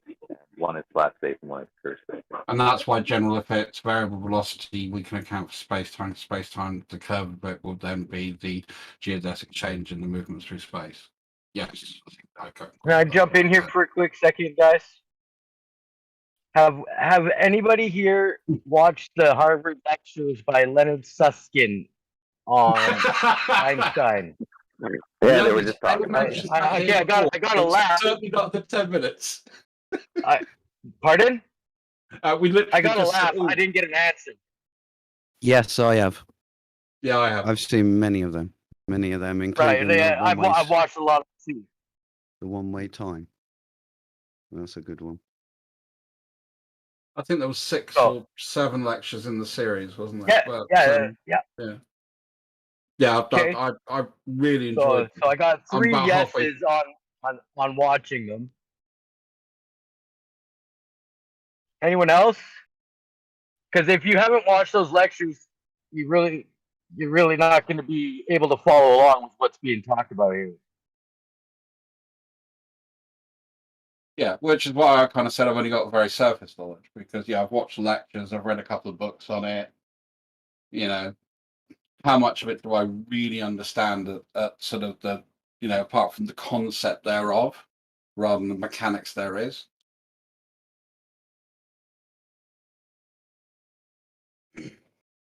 Yeah, a lot of it's just theory and diagrams on a board.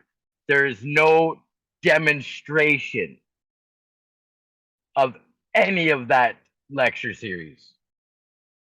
I don't know. I'd say that the eclipse in 1919 was, or 1921, whichever it was, is one. They found an Einstein bubble, is another that was found by the Hubble-Einstein bubble.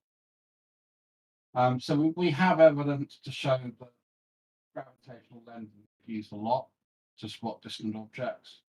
So, none of us have done that personally, so you can say, it's not fact to you, but there seems to be evidence out there that people claim. But I would bolt on nuclear bombs, which is kind of cool. But I would bolt onto that. Go and watch Fermilab's lecture. Don Lincoln. He's just done one end of last year about Einstein's unfinished dream. And those electric Can you link that for universes. me, please, Gleam? Those, Can you send that to me on a DM, please? That'd be awesome. I'll put it in the general Thanks. chat. Yeah, definitely. Appreciate But it. it's basically about the unification theory. And for the electric universes, you'd love it because they literally draw a diagram, a rumpus diagram, saying we're trying to steer gravity in towards the electromagnetic range. Isn't that the one that proposed that it's not just gravitational effects that hold nebula together, but also the plasma effect of opposite charges attracting? Is that what we're talking about? I think that's dark fluid. That's Dr. Jamie Farnes from Oxford. I know I watched something on that a while ago. Yeah, it was where the dark matter, dark energy, and gravity are all the same thing, but they're all positive and negative components of each other. Something like that. Well, I like to stick to stuff that, I kind of understand a bit more. Yeah, I don't Well, I watch do very like much looking at science fiction myself. Well, is it science fiction? Oh, I thought I you guys think were that's talking an unfair about claim. series. Brandon.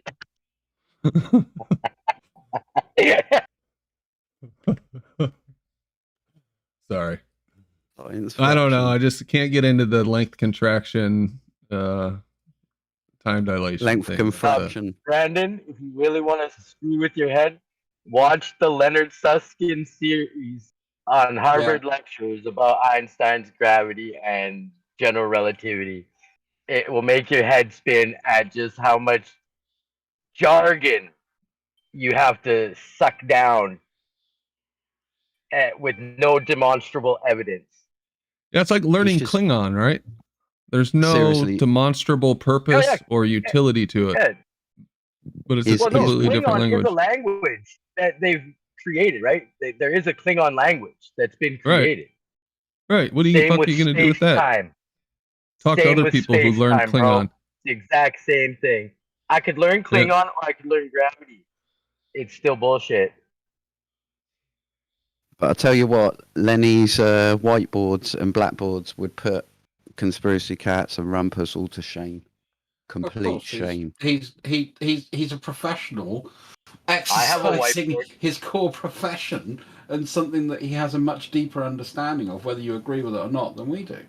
I'm sorry, but I'm sure he's would very not skilled agree. at mathematics and all that shit. It's just, it's kind of that. There was people who were skilled at calculating how many angels could fit on the head of a pin at one time too. It just seems all. No, that was a joke. Pointless. That wasn't really the same thing, though, was it? Do you know who Lenny is? Well, it was. Brandon? It was a lampoon of the things that were really going on. I mean, yeah, they didn't. That probably didn't exactly happen. But do you know who Lenny is, Brandon? And for the audience, can I explain if you don't? No, go ahead. Leonard Susskind. Yeah, he's basically, number one, he's the godfather of string theory. Understand that. It's the most successful predicting theory on Earth at the moment, in his own words, really. However, it has no form of tangible tests that can be performed to confirm it's correct. No demonstrable evidence. Exactly. No well, not only physical- that, string theory has It requires 1-dimensional objects. 11. I said not only that, string theory has 1-dimensional objects in it. Yeah, it's 11. It goes up to, it'll start, its ideal point, I think, is 11. But the core thing is, which gives him his power, his superpowers, is he actually debunked Stephen Hawking in the Black Hole Wars, it was called. And what Stephen Hawking was saying is that when stuff goes into a black hole, it disappears, it disintegrates. And his argument, Lenny's, was no, the information remains. It is still present in the universe. It doesn't Didn't he get kind of change his converted or position on anything. that, and that's why we now have Hawking radiation? No, Hawking radiation is the radiation that came out of it, but there was an inequivalence in as much as it transferred the energy, but not equally. Whereas Leonard's was, no, it's in there, and this is science fiction, even though there is some sort of fact to it. But instead of it staying in the black hole and converting into energy when it shrinks and goes whatever, it's still in there and passes through and goes out into a white hole. So the information still remains net there. Nothing gets destroyed. I thought the information was held on the event horizon of a black hole, not inside it. That was the Hawking radiation bit. So Hawking was saying inside the black hole is nothing. Everything is destroyed by then. Spaghettification has taken over and destroyed everything, and all the energy goes out to the rim. And Lenny's was the opposite. Was, yes, there is Hawking radiation. However, it doesn't get destroyed. It stays in there. It becomes part of it. And it's a net part of the whole system. Nothing gets lost, basically. Whereas Hawking's, there is, even though it doesn't breach the energy mass, whatever. And that's exactly where relativity breaks down. It cannot explain that part from that event horizon onwards, and that's what Lenny resolved, really. Yeah, but you can also say there are arguments that say that, the laws of physics as we understand them in our locale may not be consistent across the entire universe. No, they can't say that. No way could they say it. Global physics is not correct. 10 dimensions, right? Can't say you that. need 10 dimensions for that. You know where we are. 10, 20 dimensions, right? Isn't it the idea that if you have all the dimensions together, you can have something inside? Can't hear you. It sounds like a hot mic, FED. It sounds like you're in the background, bro. You're at the bottom of a well. Doing the Eratosthenes thing. Couldn't really hear any of that, FED, mate.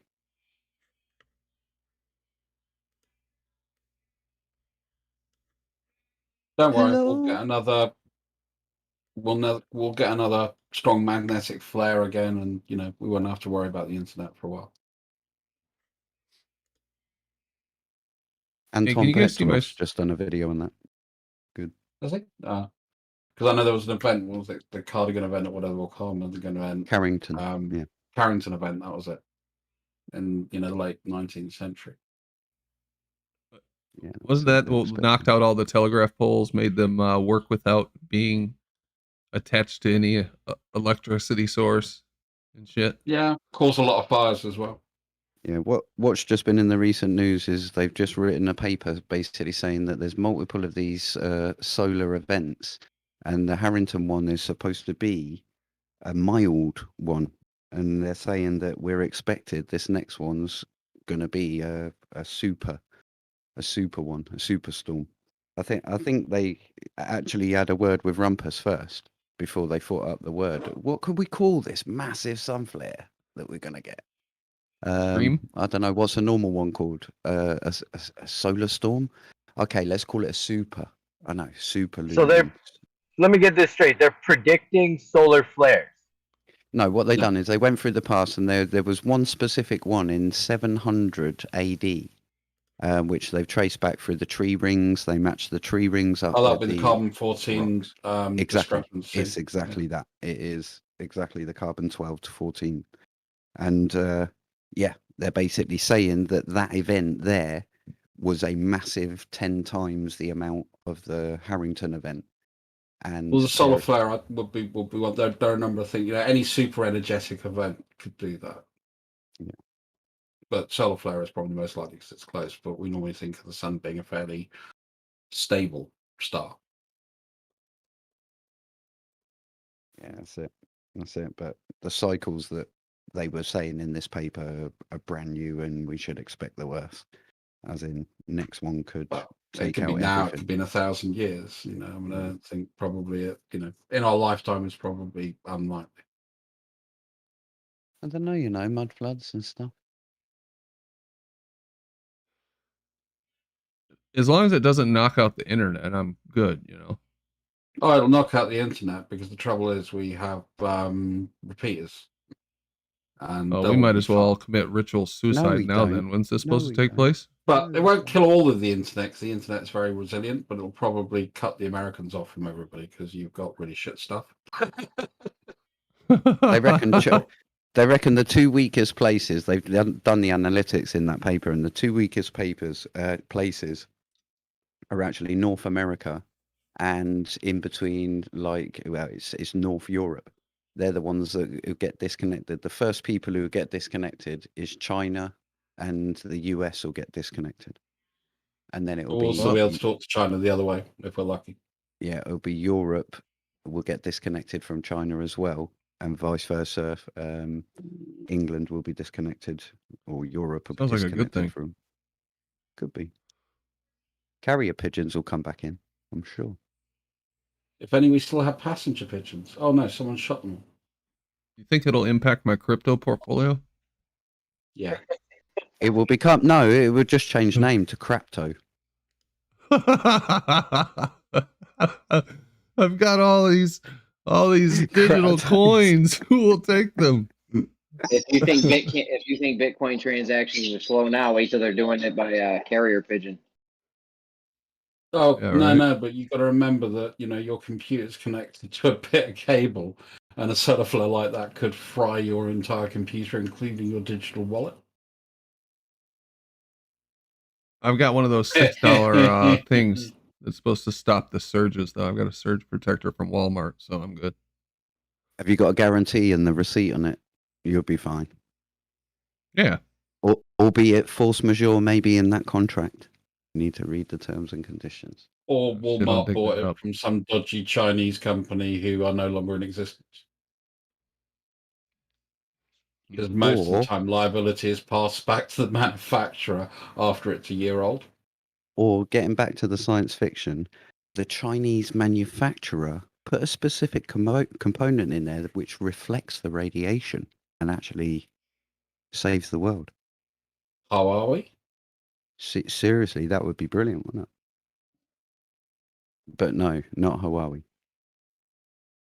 I was just asking you how you were. Just me, or No, we. How are we? Oh, cool. Old. Older now, anyway. And older now. A little bit older. Someone else take over. No, any day you're breathing, it's a good day. Us English people are just mad. Oh, he is. I'm not. Of course. I'm British.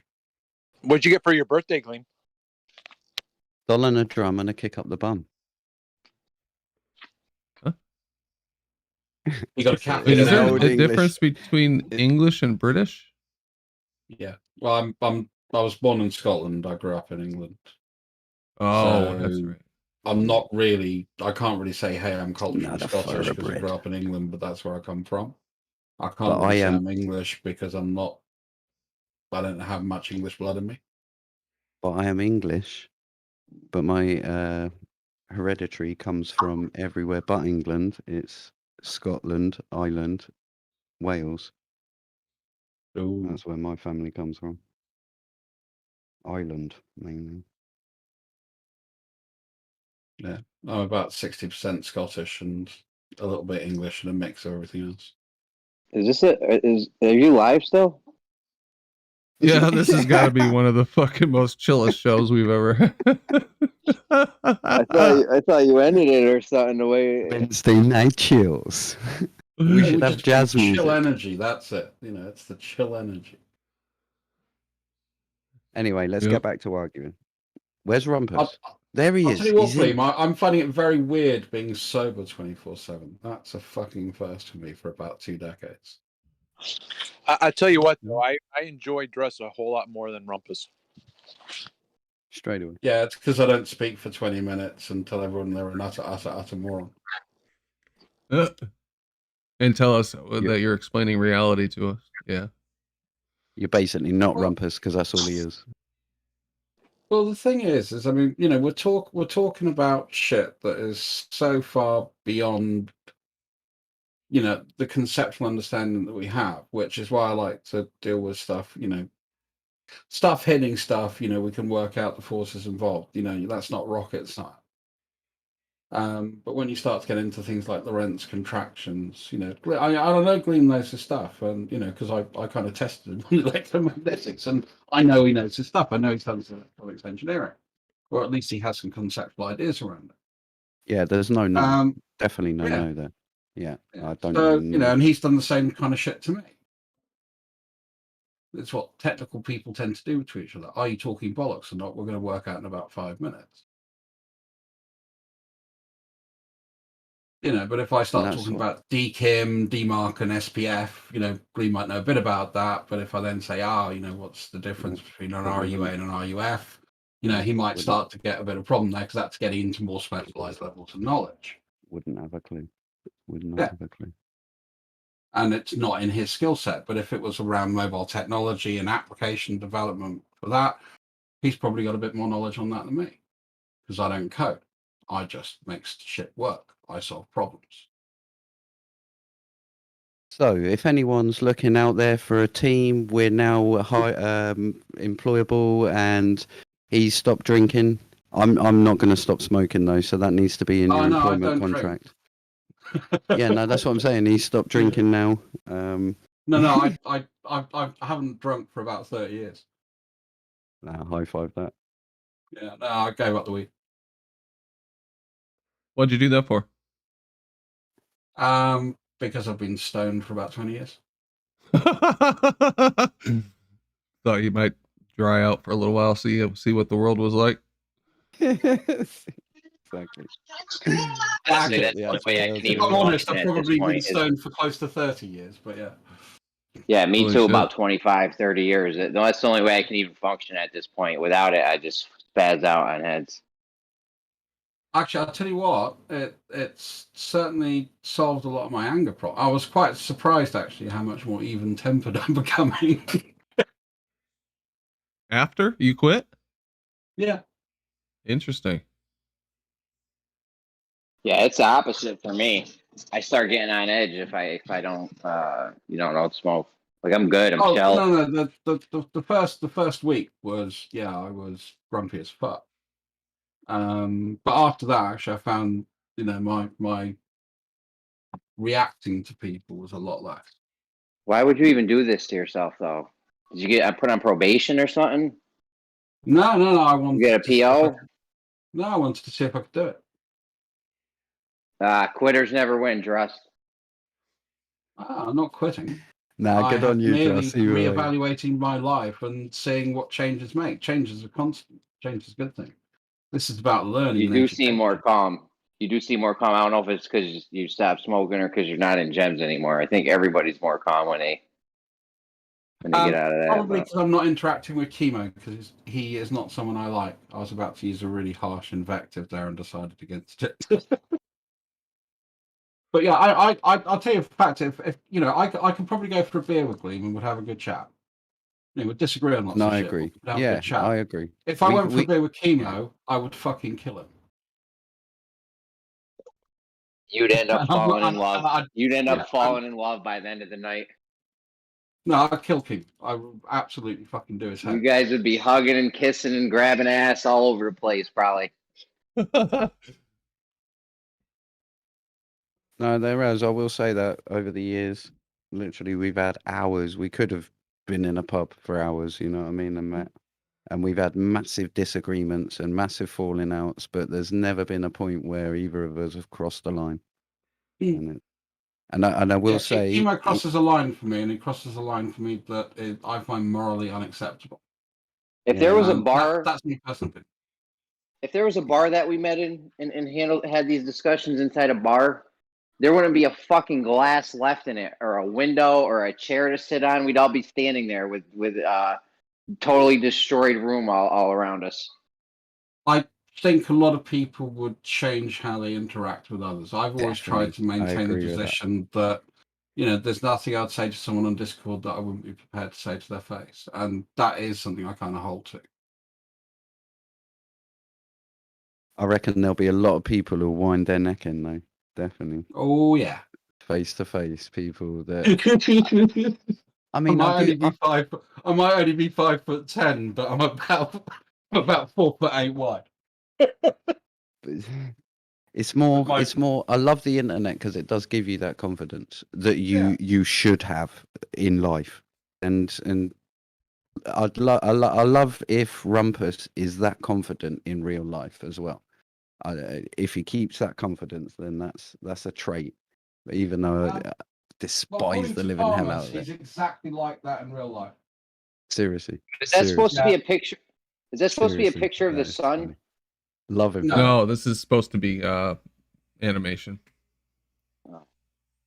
No, it's a picture from the Hubble. Remember the jack-o'-lantern sun NASA put out? Yeah, That's that was cute. pretty funny. Yeah, let's look at that again. Let's make fun of NASA for a minute. Yeah, we got to do something here. Yeah, and that's it. Switch. I'm really excited for the James Webb going up. Here it is. Are you? Only 14 years behind schedule. How much did they spend on that fucking thing? Over $10 billion. The original budget was $500 million. To drop in a bucket. Yeah, they Get me just print 10 of more them. anyway. There you go, jack-o'-lantern sun. Looks like it's just about to crack open, doesn't it? Yep, it's put out just before Halloween, I believe. Let's see if this is the actual source. Maybe. Most people have a sense of humor. About what? Jack-o'-lantern sun? No, it's about life. Oh yeah, for sure. Fuck that. Sense of humor is overrated. You have to, When- or else you're when- gonna when fucking a- drive when a yourself girl crazy. Says, when a girl says, when a guy says sense of humor, that's a different thing. When a girl says that, what does that mean? What is tonight? Is this like a... I don't know what's going on. Has things changed? I'm sure. I've been telling everyone all week, last week, saying, yeah, I'm 42 next week, and I'm actually 43. Gleam, if you're 42, Yeah. No, he's what the 43. fuck is you doing here, bro? No, I'm 43. Yeah. You're He's a decade younger than me. What should I be doing other than this? What you should This be is doing amazing. is masturbating. What? Preserve. No, I'm sorry. That's two different things. Gleam, Preserve. Gleam, I'm just You playing, can't bro. you can't masturbate and preserve at the same time. Gleam, That's a I'm waste. just playing, man. I'm joking, right? That's because you want everyone to splatter the batter. You know, that's not really No, something. I that mean, really I everyone personally else wants think to do. that But anyway, back to NASA. Just to this make it aware. environment is actually ideal for Anyway, people I of this outsourced day that and function age. to my girlfriend. So yeah, jack-o'-lantern sun was put out on October 8th, 2014. Just in time for Halloween. You know what's fucked though? It's actually a blend of two data sets, they just said there. Did they? At the bottom, second to last. Oh Brandon, yeah, the image Brandon, blends you're two about sets of 10 years extreme younger than ultraviolet every- wavelengths. So it's not Brandon, even. are you about 10 years younger than all these cunts? No. Like you No? How old do you think I am? I thought you was like 26. No, Man, I'm 42. right. Me and Gleam are neck and neck. Oh, really? You're 42 too? Fuck Yeah, off. we're all Jeremy, very Jeremy, close you in told me. I heard yesterday you're fucking like what 48 or some shit. No, I didn't. I'm in my early 40s. Gleam's older than me as of right now. No, don't go with the early 40s now. I heard you was. Oh wait, how old am I? You're like 49 years old, bro. Like you almost. No. I forgot I had a birthday. I'm actually the same age as Gleam. It's just he looks a lot older. Well, because he's had a lot of here's the wear. thing though. Here's the thing though, Jeremy. Right? When I was asking, my man here about his age, why did you have to jump in to tell me your age? Because we're all the same age almost. I'm See, just I saying, like being my age and I running was my asking hand through my Brandon, bro. thick hair. Brandon didn't even get a chance to tell us how old he is. I got excited when he said he was 42 because that Yeah, was he did. how old I thought Can I you guys- was, but can I you guys forgot I had a relax? birthday. Can you guys relax? And let How me old are read you, the book? Brunch? Me, bro. Yes, you. You branch, ain't you? I'm twice the age of the vagina I fuck. Twice the age of a 25, what? 26? So, as a rule, I try to fuck Oh, that was harsh. vagina who's half my age. No, I shouldn't have said that. That was fine.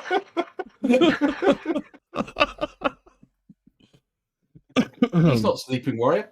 No, So that's you're also bad. you're I take in your that back. 40s as well, Branch. No, when I'm in my 40s, I'll be fucking bitches. Actually, I should be in my 40s if I said that, shouldn't I? Because otherwise, it's fun.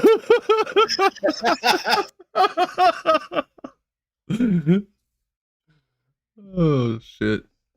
Oh, So okay. how's today not do the going math, really but- well? It's getting out of control.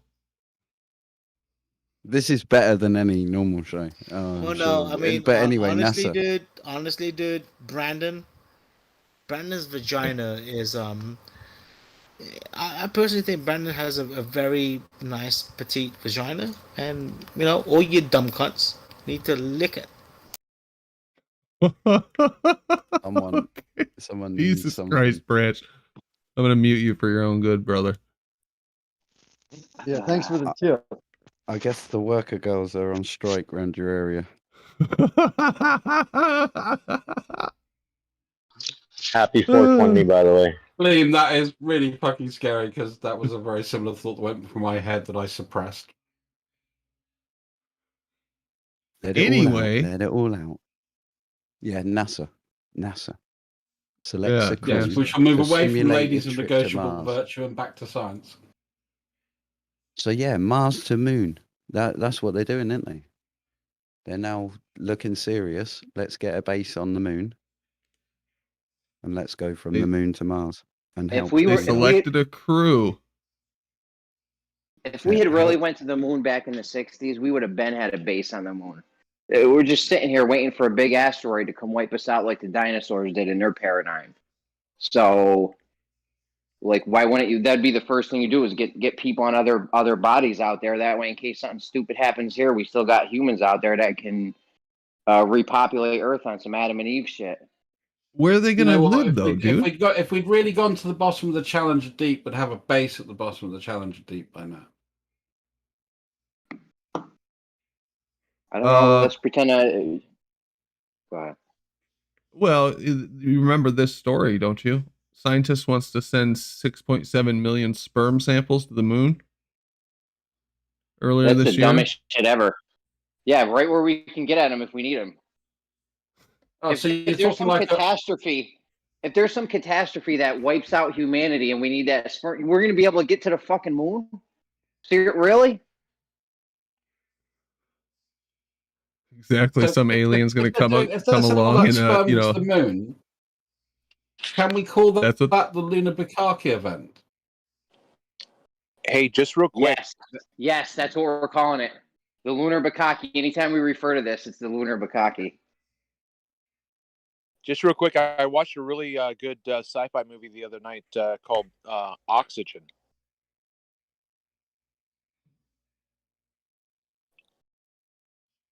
Was it good or? Yeah, it was really good. It was. Did you ever see the movie with Ryan Reynolds where he was trapped in the coffin or whatever? Oh yeah, that was a good movie. It's just like that, but it's got a sci-fi element to it.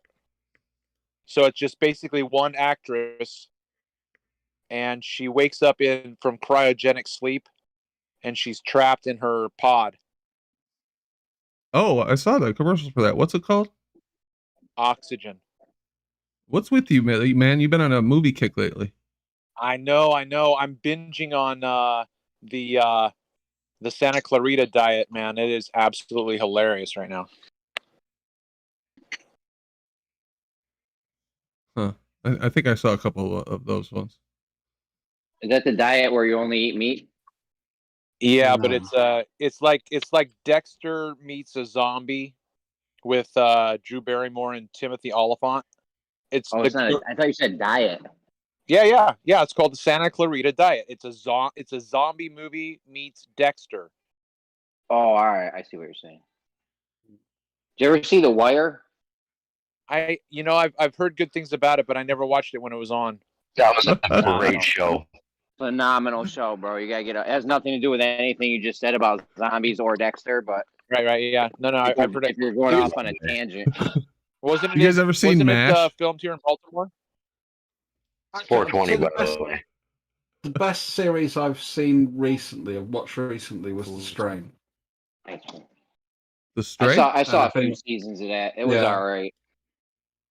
I mean, they had a vampire post-apocalyptic scenario going on, and everything was like running as usual. They were still delivering food to people's houses.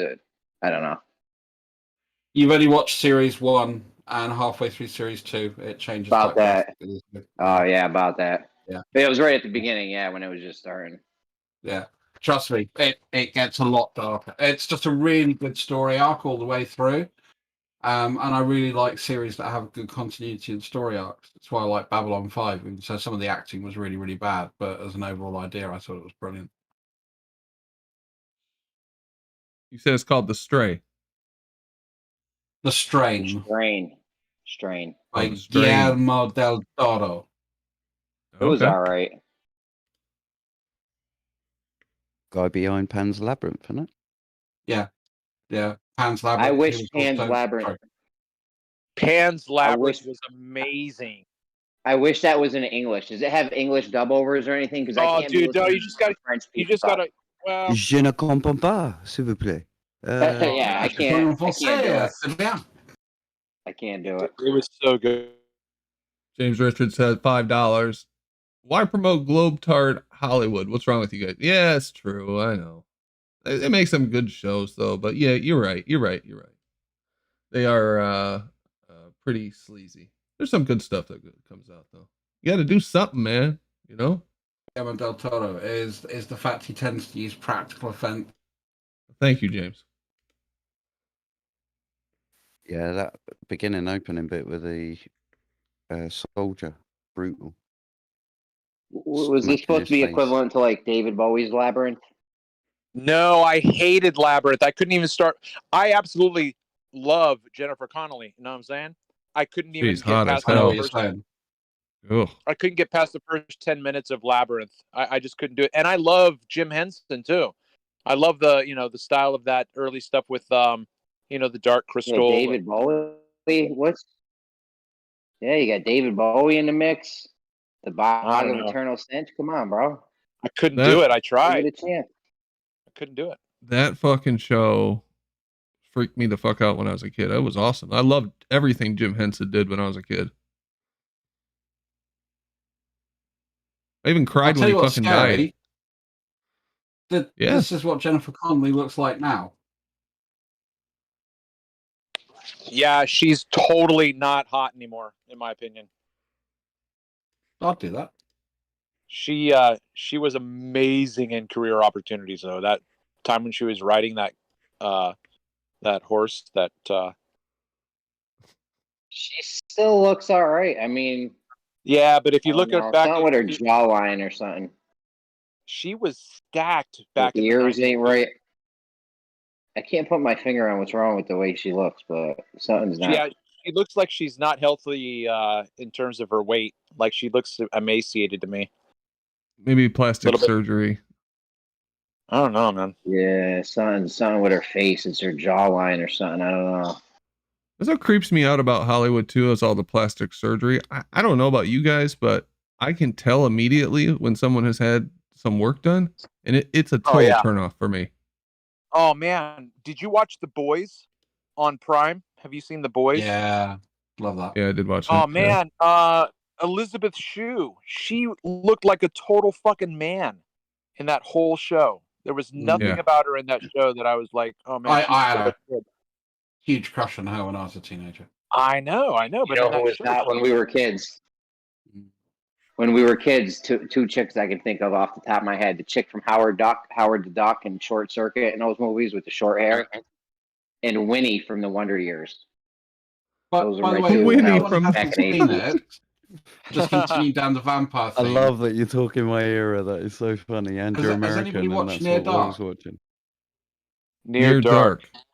I don't think so. Yeah, that's a fantasy Fucking one, amazing. isn't it? I mean, it was released about the same time as Lost Boys, so it kind of it fell behind Lost Boys. And I thought Lost Boys was okay, and I liked comedy in it, but Near Dark to me was really spot on. Jeremy, I prefer Topanga from Boy Meets World and Kelly Kapowski. She was dope too. Topanga, I forgot about her. Hey, no, wait a minute. What about oh shit, with Kirk Cameron? Remember that show, Family Tie? Not Family Ties, the other one. Wonder Years. You talking about Not just the Wonder Years. I don't think No, Kirk never Cameron mind. was in Family Wonder Ties? Years, was he? You know about Family Ties? Justine Bateman. No, I can't remember. I'll find it. But wasn't the guy from Breaking Bad in Wonder Years? No, that's something a different show. That was Malcolm in the Middle, wasn't it? Yeah. Yeah, Malcolm. Growing Pains. That was the show. You liked Mike Seaver's sister? Yeah, I like the girl from the Growing Pains show. Yeah, I had a crush on her. They had a really scary Growing Pains episode once. I don't know if it was for Halloween or something, but that shit scared me for like years to come. Oh, that's funny. These shows were so corny, man. Oh, brutal. You couldn't get me to watch this shit now. Have you ever tried to watch anything before the It's on TV now. even Strange. shit from the early 90s is tough to watch, like the first Terminator. Like that's tough, man. And that's the best from that era. You know, that's Yeah, for See, sure. you guys Have you never had tried the to watch like joy Leave It of to British Beaver or comedy? anything from the 60s or 70s recently? That's pretty pretty bad, dude. yeah, and hell no, I couldn't watch that shit in the 80s and 90s. Do you know there was a series I loved from that period, which was UFO? That was a good series. Never heard of it. If we're talking aliens, though, I'm gonna go with Al. James, $2. Universal Studios, get your globe fixed. Yeah, they got a globe in every fucking scene. That's so true. Jerry Anderson's. Thanks, James. I always think of Alf when Brian does his lap when he goes, ha!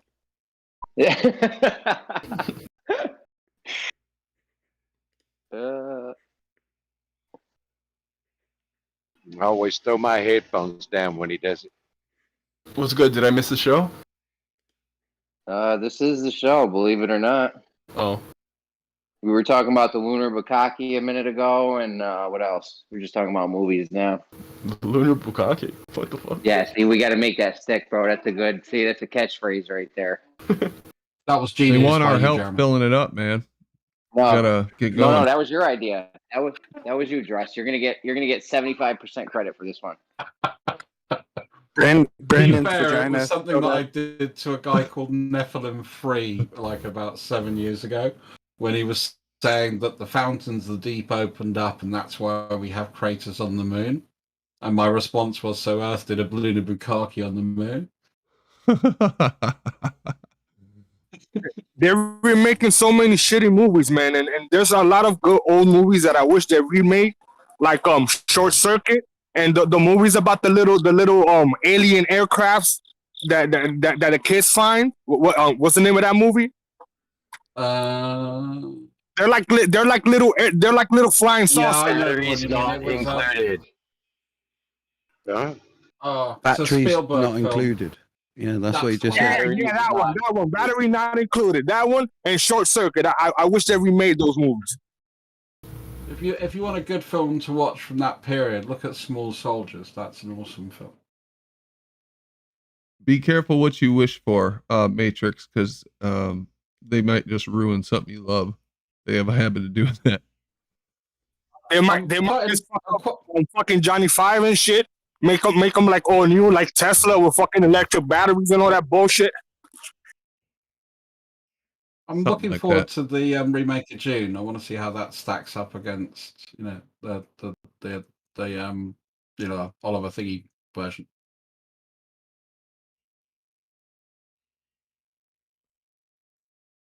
They did like another film with Sting in it. and Carl McLaughlin. Dune. I think they should remake that. That what was it called? The moon landing? Yeah, that was it. The moon landing. NASA did it, I think. They've been working on it They for a released while. that movie a few times actually. There's been remakes. They're not very good at the CGIs. You'd think things would have improved a lot over the years, but it's like they've gotten worse. So they're still working on it. Martian Chronicles is a good series with Rob Hudson.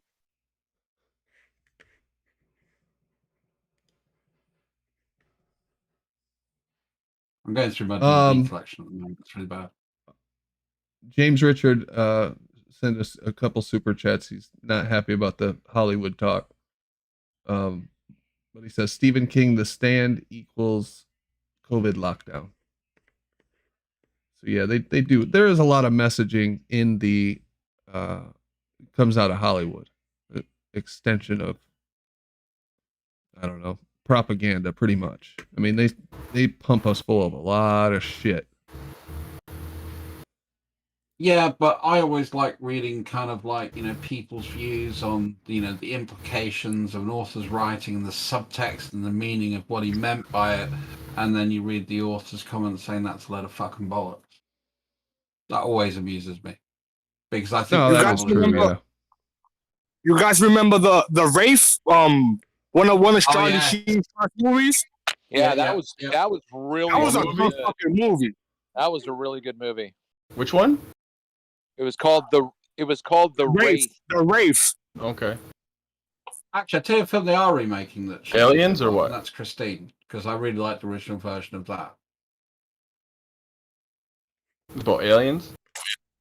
They've already made a couple of versions of, like a couple of sci-fi version of Christine. Of course, they're shit, but they've made like 2 or 3 versions of that movie.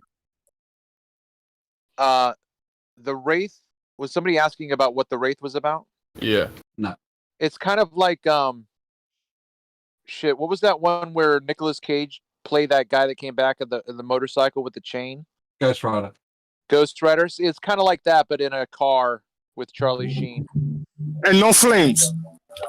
Gotcha. Johnny Blaze.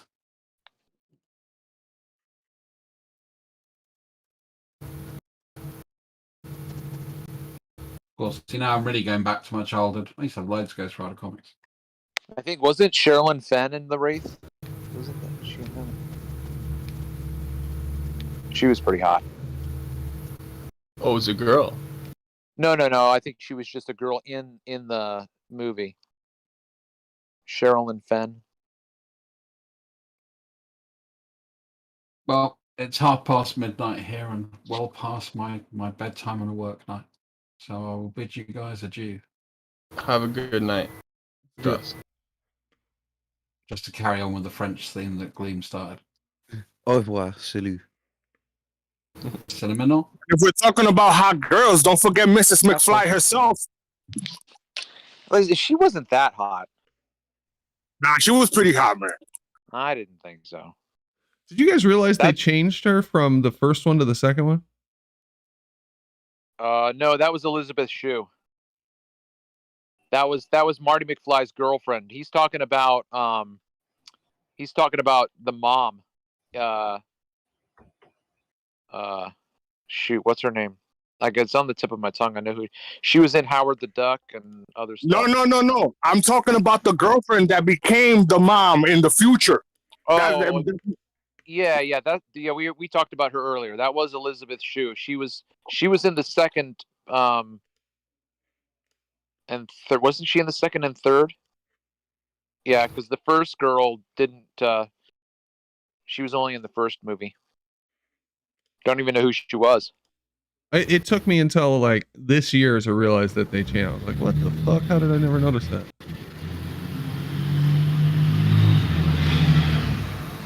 So you're telling me they changed her? I didn't even notice until right now. Yeah, I thought it was the same girl the whole time. Nope. Well, she didn't have a really big. She didn't have a very big part in the first movie.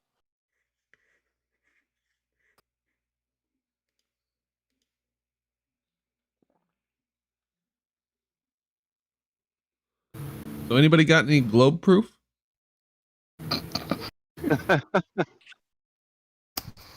When we're just Earth is talking sphere. about it. That's my proof. Hey, Brandon. Oh, hey, George. What's up, George?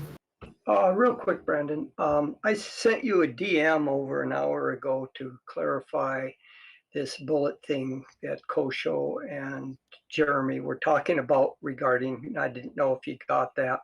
And also, Branch wants you to unmute him there. That's all I have. Unmute Branch. What the fuck is this? Oh, I see it, Jeremy, George. you remember when I said it about George? Thanks. Catch you later. Thank you. Yep, bye.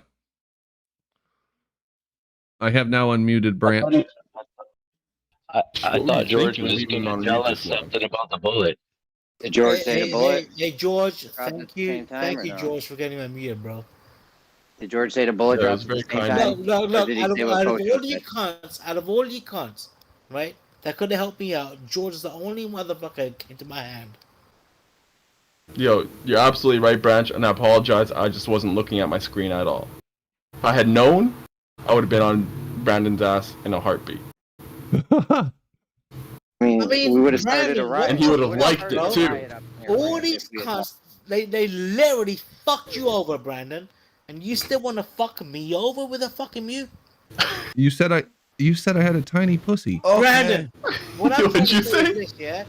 All these dumb cunts, your fucking mods completely fucking fucked you over, and then you mute me. You said he had a tiny I'm sorry, what? Branch. Right. Tiny pussy. Isn't this the same kind of behavior Tiny that got you muted in the first place? So the first thing you do is just start. Listen to yourself. Okay, let's talk about the bullet. What were you saying about the bullet, Jeremy? It's going in Brandon's head, apparently.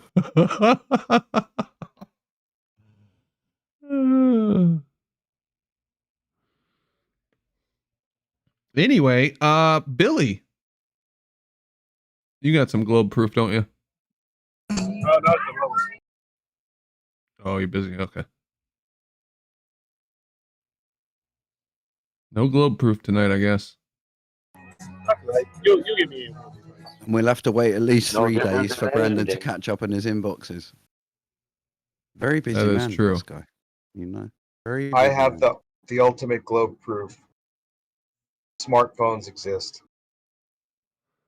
Ah, iPhones Well, prove walk the us through globe. that That's one. my favorite. Walk us through that one. Well, look on the Well, you iPhone see- picture, the original globe. There. Yeah, on the iPhone, there's a picture of a globe. Oh, that's okay. Yeah. Well, actually, it's because science brought you smartphones, therefore globe.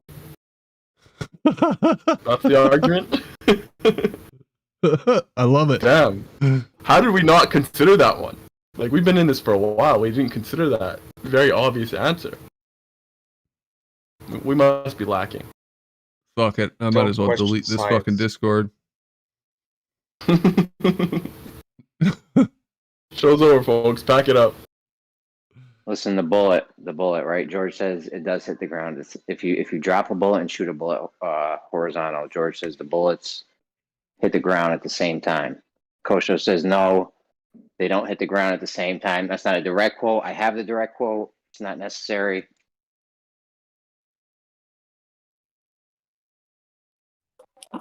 Wait a Why minute. would Wait a they hit minute. the ground at the same time? Wait a minute. Are you saying that you shoot it right, boom, and then you just drop from the same distance at the same time? You're telling me that it's gonna hit the floor at the same time? Bro, you know what though? I'll be honest with you, like, something super similar to that. I was in what was it? Thailand, ping pong balls. That shit was like the same type of shit. But how can that be possible? How about the velocity that the bullet is leaving the gun though? It How covers is the more one that just distance. dropped It definitely catch covers up? more distance, but in terms of falling down, it's going to be the same speed.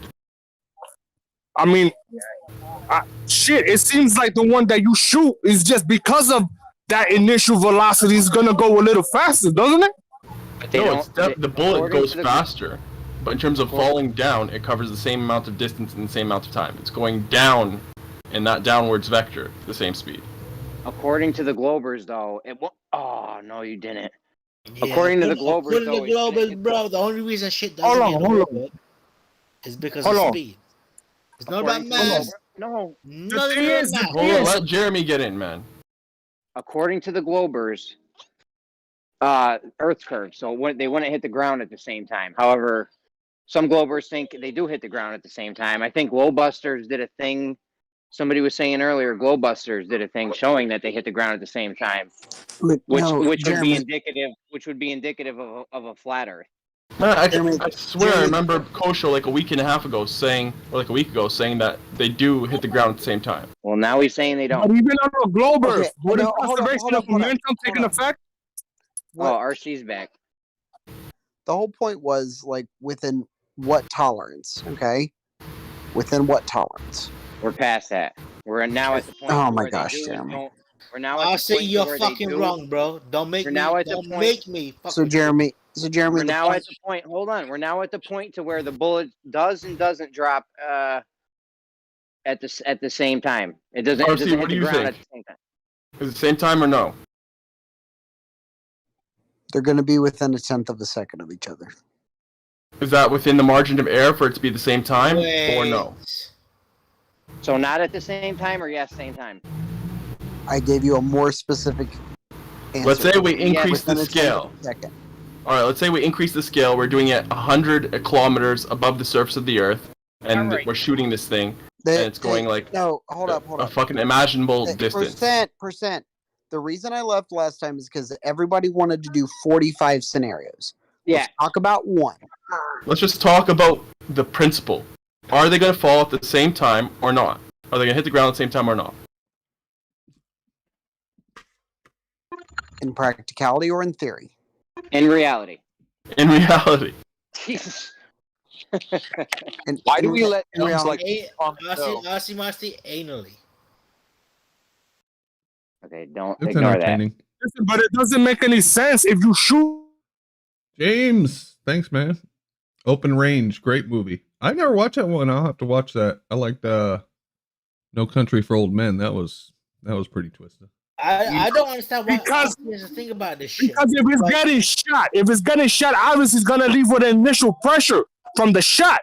Mm-hmm. And the other way you just drop it, it's gonna go faster to the floor. How is Matrix is it's perfectly horizontal. You're shooting it horizontally, sideways, right? It's still always gonna move downwards. And Yeah, we're not shooting it straight down. Matrix, you're shooting it out horizontal. You're firing the rifle horizontal, so its flight time, the time that it's in the air from when you shoot it and drop it is going to be the same. Right, you're shooting how are you gonna drop something horizontally though? How are you gonna drop? No, the other one is dropped vertically. You drop the one vertically, the other one is shot horizontally. All right, can you explain it to me how? Because if you're just dropping it, right, as soon as it has nothing to hold on, it's gonna go straight down. It's going to go straight down regardless. Everything's already going straight down all the time. If it's more dense than the medium. Comparisons, because the one that you shoot is gonna have that initial momentum coming out of the bullet, so it's gonna go completely somewhere else. It's gonna go, it's gonna go sideways somewhere else. It's gonna cover more distance sideways, but there's still gonna be the downward. Hold up, but there's still gonna be the downward. It isn't. Hold up, bro. There's still always gonna be the downward acceleration because it's more dense than the medium that it's in. And that downward acceleration is going to be the same because it's the same bullet. One's just being dropped, the other one's being is dropped as it's going sideways because of the initial horizontal velocity. What about the rifling on the fucking? Look, most fucking guns have rifling, right? And therefore the bullet's going to be spinning.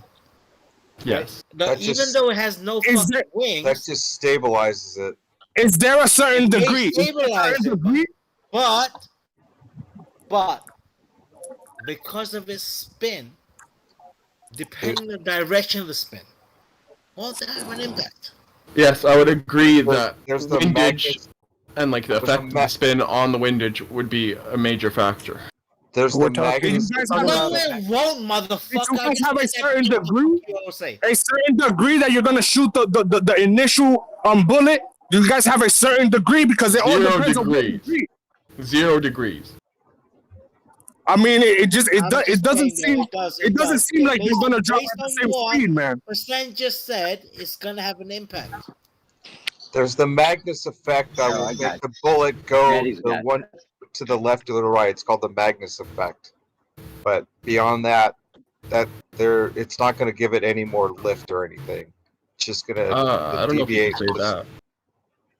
Hey, bro, Oh, you got the Yavos effect and the if Magnus it's spinning, You got it the causes difference, man. We're pretending when we shoot the gun, it's more of a, you know, we're not counting those effects really. I thought it was in a Pretend we're vacuum, right, Jeremy? Yeah. Pretend we're in Okay, a so vacuum. you're talking about you're shooting from a gun that's got no Yeah. I mean, what's it calculated? If it wasn't in a vacuum, these effects, like the Magnus effect, would stabilize it such that it would be catching wind. You know, the cord line will be kind of just like a plane is, right? And it'll be aloft for longer, probably. Matrix, let's go back to a musket ball. It's a musket ball. Hold on. Let me not finish a what I bullet gotta that say. you have in your mind, right? It's a musket in any ball. sense, it seems like the one that you drop is gonna land further because the one that you shoot is gonna get all that momentum. While it's getting that momentum coming from the gun, the other one is just gonna be dropping. Yeah, but why are you yelling at us though? Matrix. I'm speaking through. I'm speaking through the speakers for the phone. I didn't hear your blood. Can you Matrix, say you're shooting it perfectly sideways. I'm in the street doing exercise, yelling at you motherfuckers like a crazy person. Yo, Matrix, you're shooting it perfectly horizontal. Okay, so it's not going up at all. There's no time to make up. It's just dropping down as it's going super far away. So regardless of the dropping down is the same as if you just dropped it down. I get that. It's gonna drop more down once it loses momentum. But remember, what that initial momentum, that the other one is just the momentum doesn't make it go up. It doesn't counteract upwards or downwards.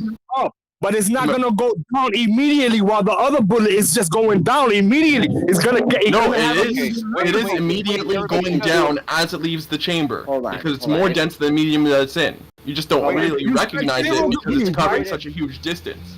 Hold on a second, Matrix. It's intuitive, right? Matrix, it's intuitive. Horizontal. Yes. Okay, so imagine it's shooting. And the bullet is gonna go horizontal until it loses momentum. Then it's gonna go down. No, it's gonna go in an arc. It's already going down. Matrix, it's gonna go in an arc from the very beginning. As soon as it leaves the nozzle of the barrel of that gun, it's gonna be dropping down as it's going super far away. I understand. It's gonna arc. But what you don't understand is that the other bullet is not arcing, is not doing anything. It's simply going down, gaining already. Exactly, but they're still going down with the same amount of acceleration and in the same distance at the same speed in terms of going down only. You understand? Matrix, I just put the video in. It's like a 3-minute video. Just watch it. It's in the general chat right now. Just go away and watch it. It is intuitive to think, though, that the one that you shoot would take longer, you know, would take way longer to land. You know what I mean? That's the first people's thought. Oh yeah, the one you shoot is gonna, you know, land way later than the one you just dropped. You're just dropping it. You know, if you feel like it's got farther to go or something, but that's not. Of course, because the bullet is gonna arc down when you're shooting it, of course, but it's not gonna arc down right away. Remember that initial momentum that when you shoot it, it's just gonna gain more distance. But while it's gaining more horizontal distance, the one that you just drop is simply going down immediately. Just watch the video, Matrix. Matrix, I was fucking around, bro. But look, unless that fucking bullet has wings, it's gonna decelerate downwards at 9.8 meters per second. As long as you drop the bullet sideways. The one you drop, you would have to drop. You wouldn't want to drop it, you know, point tip down. You would want to drop it sideways because that's the way the other one's falling. Yeah. Yeah. It's like this, bro. Look, if you drop a rock off a cliff, or if you kick a rock off a cliff, right? They're gonna fall down to the bottom at the same time, ain't they?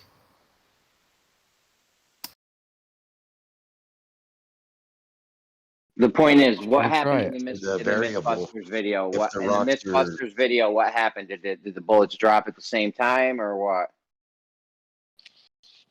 Are you asking me? Whatever video we got there, yeah. Is the bullets dropping at the same time? Did they do this, or are they just? Yeah. Yeah, no, they laid out paper so that when the bullet hit, they could see where it marked the paper, and they pretty much demonstrate in the video that it falls at the same rate. They both hit at the same time. Yeah. Unless Hold on. was Wait. this on what- Wait. Hold on. Let me specify. I believe that the one that they dropped hit the ground just like a nanosecond before. But by the way, falling at the same rate and hitting the ground at the same time is not the same thing, though. Okay, they hit the ground at the same time. That's the point. But I think that the bullet that's just dropped reaches the ground first. I think it would depend on the rifling of the barrel, because if it was rifled one way, it would actually cause resistance. Did they downwards? So I actually think it all depends on the rifling of the barrel. Did they shoot this north-south? Did they shoot this north-south or east-west or what? Because that's what matter in their paradigm with the utmost effect. I don't think they were thinking about those things. Oh, they didn't even have a compass? What kind of shit? Who did this? Yeah, but we're talking about fractions of seconds and shit, yeah? It was in a closed... I disagree with the rock thing, though, guys. Like, you can have a flat rock, like a shale rock, weigh the same as a spherical rock, and it's going to catch more wind resistance the higher you drop both of them. Yeah, we're talking about the same object. So it's the same bullet. Well, if it's the same rock, exact object, same exact thing, yeah, you'll get the same result. But if you're talking two different objects, you're going to get different results. Of course. Right. I mean, why would you drop two of the same objects in the same medium? You're just doing the same experiment twice. No, you drop them in different ways. One's shot, one's, just dropped. So you fire, and what is the relevance of it? Like, what are you? Because just watch the adding, video. You're just adding a watch perpendicular. You're adding a perpendicular velocity. That's what you're doing. So they both have the same downward acceleration, but one has a perpendicular acceleration. So no, what he means is they both weigh the same. That's what he means. I know. But that's why you're using the same objects. Is that the only difference is that one has a perpendicular acceleration added to it, and you see what You're saying when you shoot the gun. I see. You're saying when you shoot the gun horizontal, right? Because the ground under it's also horizontal. It drops quicker than if you shot it straight up, right? No, obviously. No, James, you got to watch the video. Just watch the video. It's not that back in the chat. We're saying when you shoot the gun horizontally, the bullet will fall down and hit the ground at the same time as if you just dropped the bullet from your hand at the same height. Yeah. Essentially, I was listening to you guys, and I did see the Mythbusters on that. It's but to me, it's like the distance that if he was to do this as an experiment for the shape of the Earth, to me, it's irrelevant because you're not going to get a bullet to go the distance. And two lies. Like I've caught Mythbusters and two blatant lies. So if you're going off, if you're literally going off, all right, I'll mute and watch the video.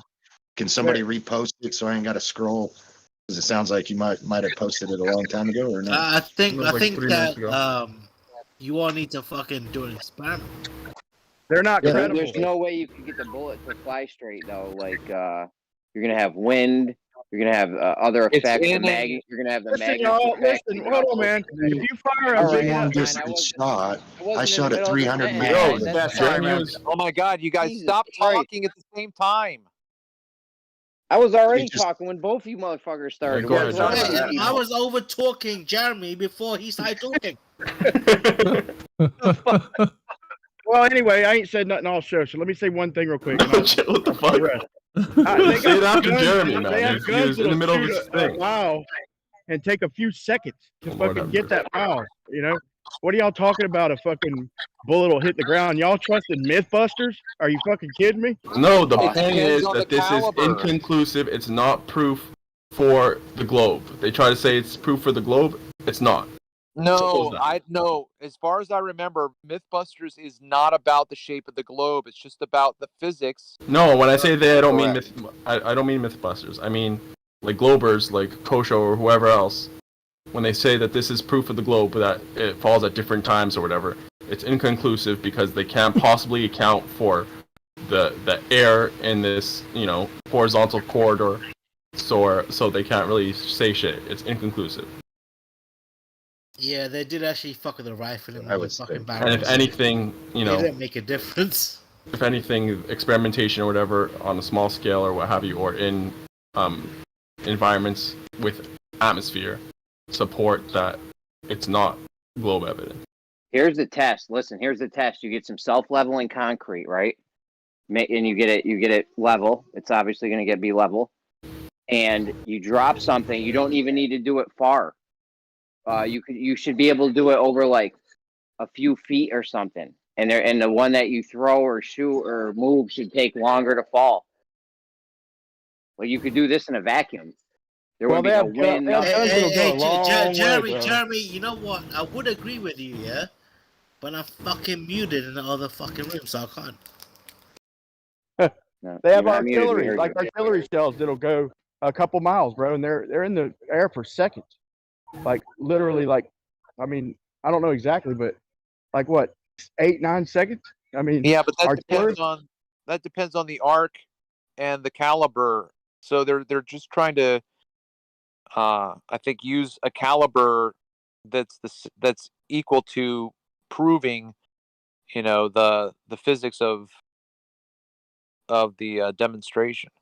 Yeah, I understand that. Anybody who's getting it in their head that it's because the Earth is dropping away is why them level shots that go a long way, staying there longer, is fucking retarded. Sorry. Wait, hold on. That's why I think it's happening. Am I retarded? Absolutely. Prove on to that me on that subject. Prove on that subject. to me that's not why it's happening. No.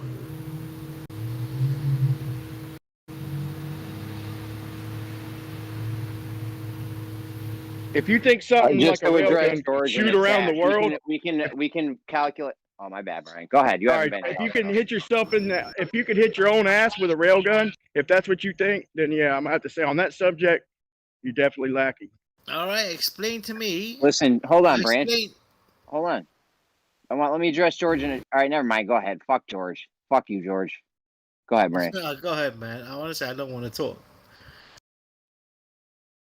No, George said the time differences would be so minute. Can't we measure to a billionth of a second? We're supposed to be able to measure time dilation. You're telling me you can't measure this little tiny time difference here?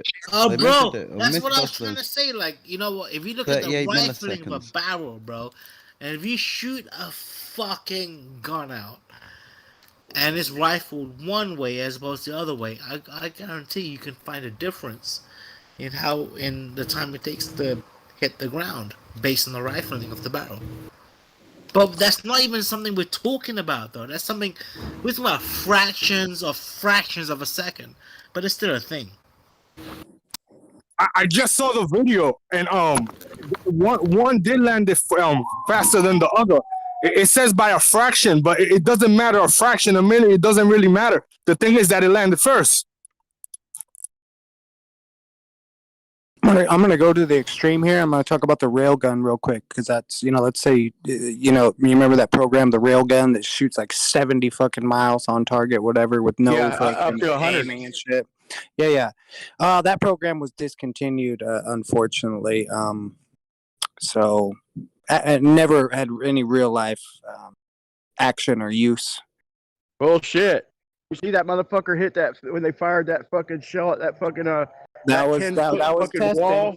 Yes, Brian. Like a mile away, dude. That motherfucker disintegrated that wall. That was testing, right? Testing. I said real life action or use, but the program was discontinued. I wonder why.